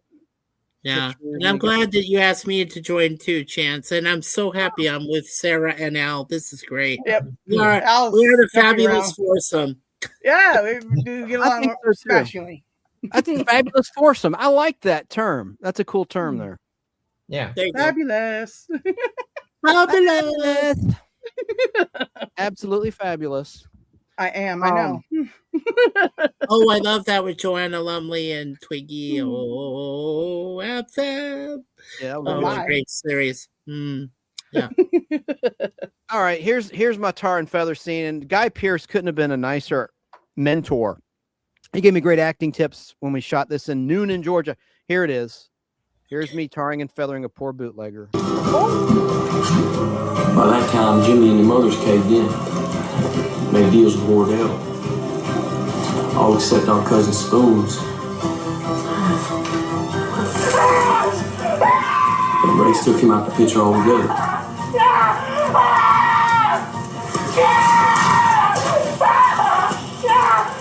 We Monrocks. We were the last ones standing. And then Chance gets it all over the cameraman. They made me shave my goatee that day. But hey, wasn't Guy Pearce's character a real sadist? Man, he is a total sadist. I just like the sadist, right? Yeah, okay, that's terrible. Yeah, anyways, I like it though how Chance said that he got it on the camera guy. Chance and I did when Chance and I started working together, we did like a 2-some-hour episode, a long show where we talked all about Chance's everything. And Dan, the guy who was on here earlier, Danny Cochran, right? Cochran, right? Yeah. Okay. Yeah. Okay. Anyways, like at first he was like I annoyed him to no end, but then by the end of it, he was like, "You're so cool." So it was a great journey. Yeah. It was a great show. Chance is a lot of fun. I enjoy working with Chance, but then he does it. My favorite memory of Guy Pearce my favorite movie by Guy Pearce is Lock, Stock, and Two Smoking Barrels because it featured my man Sting in the movie. Dune. Dune has the best Sting ever. Have you seen him? Oh, yeah, Fade Ralpha. But you got to watch the thing of his. 4-hour. You have to watch the 4+ hour edition, which features the name Alan Smithy, a pseudo director name that does not exist unless you had more than one director work on it. Have you guys seen him, Guy Pearce, in the Time Machine remake from like decades ago? Yeah, that was pretty good. I did not watch the Time Machine remake because why? The first one was so great. Why would I want to go ruin it by watching something that's going to be subpar? With the Morlocks. I love those monsters, the Morlocks in the Time Machine. George Powell's classic. Yeah. The original one, about it. Top notch. Oh, right. In fact, I think I watched that. The first time I watched that was in school. All right, it was like I watched Time Machine in school. It was a great movie. Yeah, 10 out of 10 recommend. That was his name Alan Ladd, right, from the famous Mr. Ed? Not Alan Ladd. Correct him. Correct me, please. For what? For Who was Mr. the star Ed? of Mr. Ed? Al. Yeah. Al. Who played the Time Machine's friend in the original Time Machine, 1951? It is Alan, but you have the last name. Is Alan? Yeah. I'm not getting his last name. Alan Young. Yeah. He's opposite chat. But he was in Mr. Ed. Yeah, he was in Mr. Ed series. Yes. Of course. All right. Well, the birds are yelling, so. All right. Good night. Okay. We're gonna say goodnight. So, bye, Sarah. Thanks, and we'll see you next time, Sarah. Thanks for coming on. You're clutch. Anytime. Love you, Sarah. Join Bye us for next time. Yeah. All right. Bye, Sarah. And I will see you, Mikey, as well. Take care. And Al, I appreciate you coming on and had a real fun time with you, like the old days. Yeah, it was fun. I enjoyed it. I don't know where old Tom Williams is, but we'll have to invite him. I haven't heard from him in probably a month. I have no idea. I don't know. I think he's still directing the weather at the Weather Channel. He probably still is. Yeah. So all right. I guess he's just been busy. I haven't heard from him. So cool, brother. Well, we're going to do that lunch, and I'll bring that film, and I want to borrow that Charlie's Angels, and I'll bring a 12 O'Clock High or an Outer Limits for you to watch on film. Okay, that'll work. All right. Thanks to everyone in the chat. A lot of people tuned in. Thanks to Sarah for simul-streaming the show. Yeah. Al, I don't know if you simul-streamed or not. Doesn't matter. I did. Appreciate you doing that. And Mikey, as always. And have a good one, brother. All right. See you next time. Okay. Now I'm going to say goodbye to everybody here personally.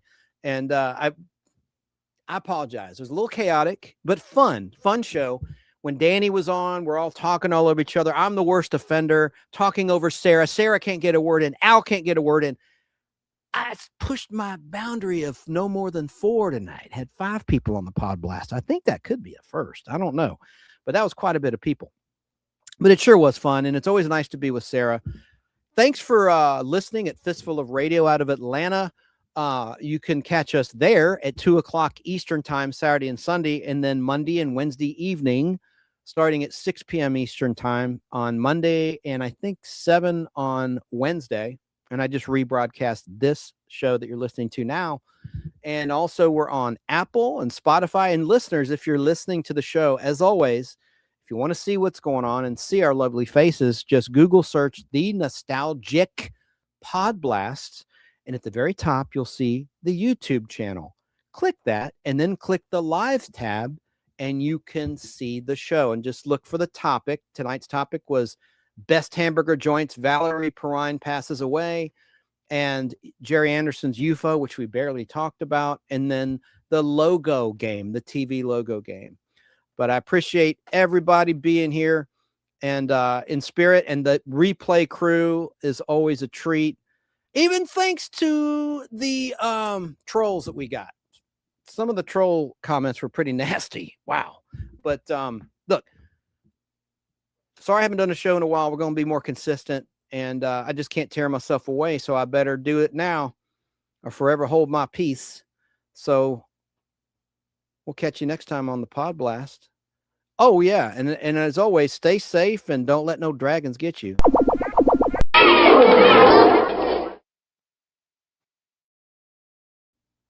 you're still alive. So stay alive. Stay alive. Slipping away, isn't it a pity? Didn't find time to call. Ready or not, gonna make it to the city. This is the night to go to the celebrity ball. I just want to celebrate.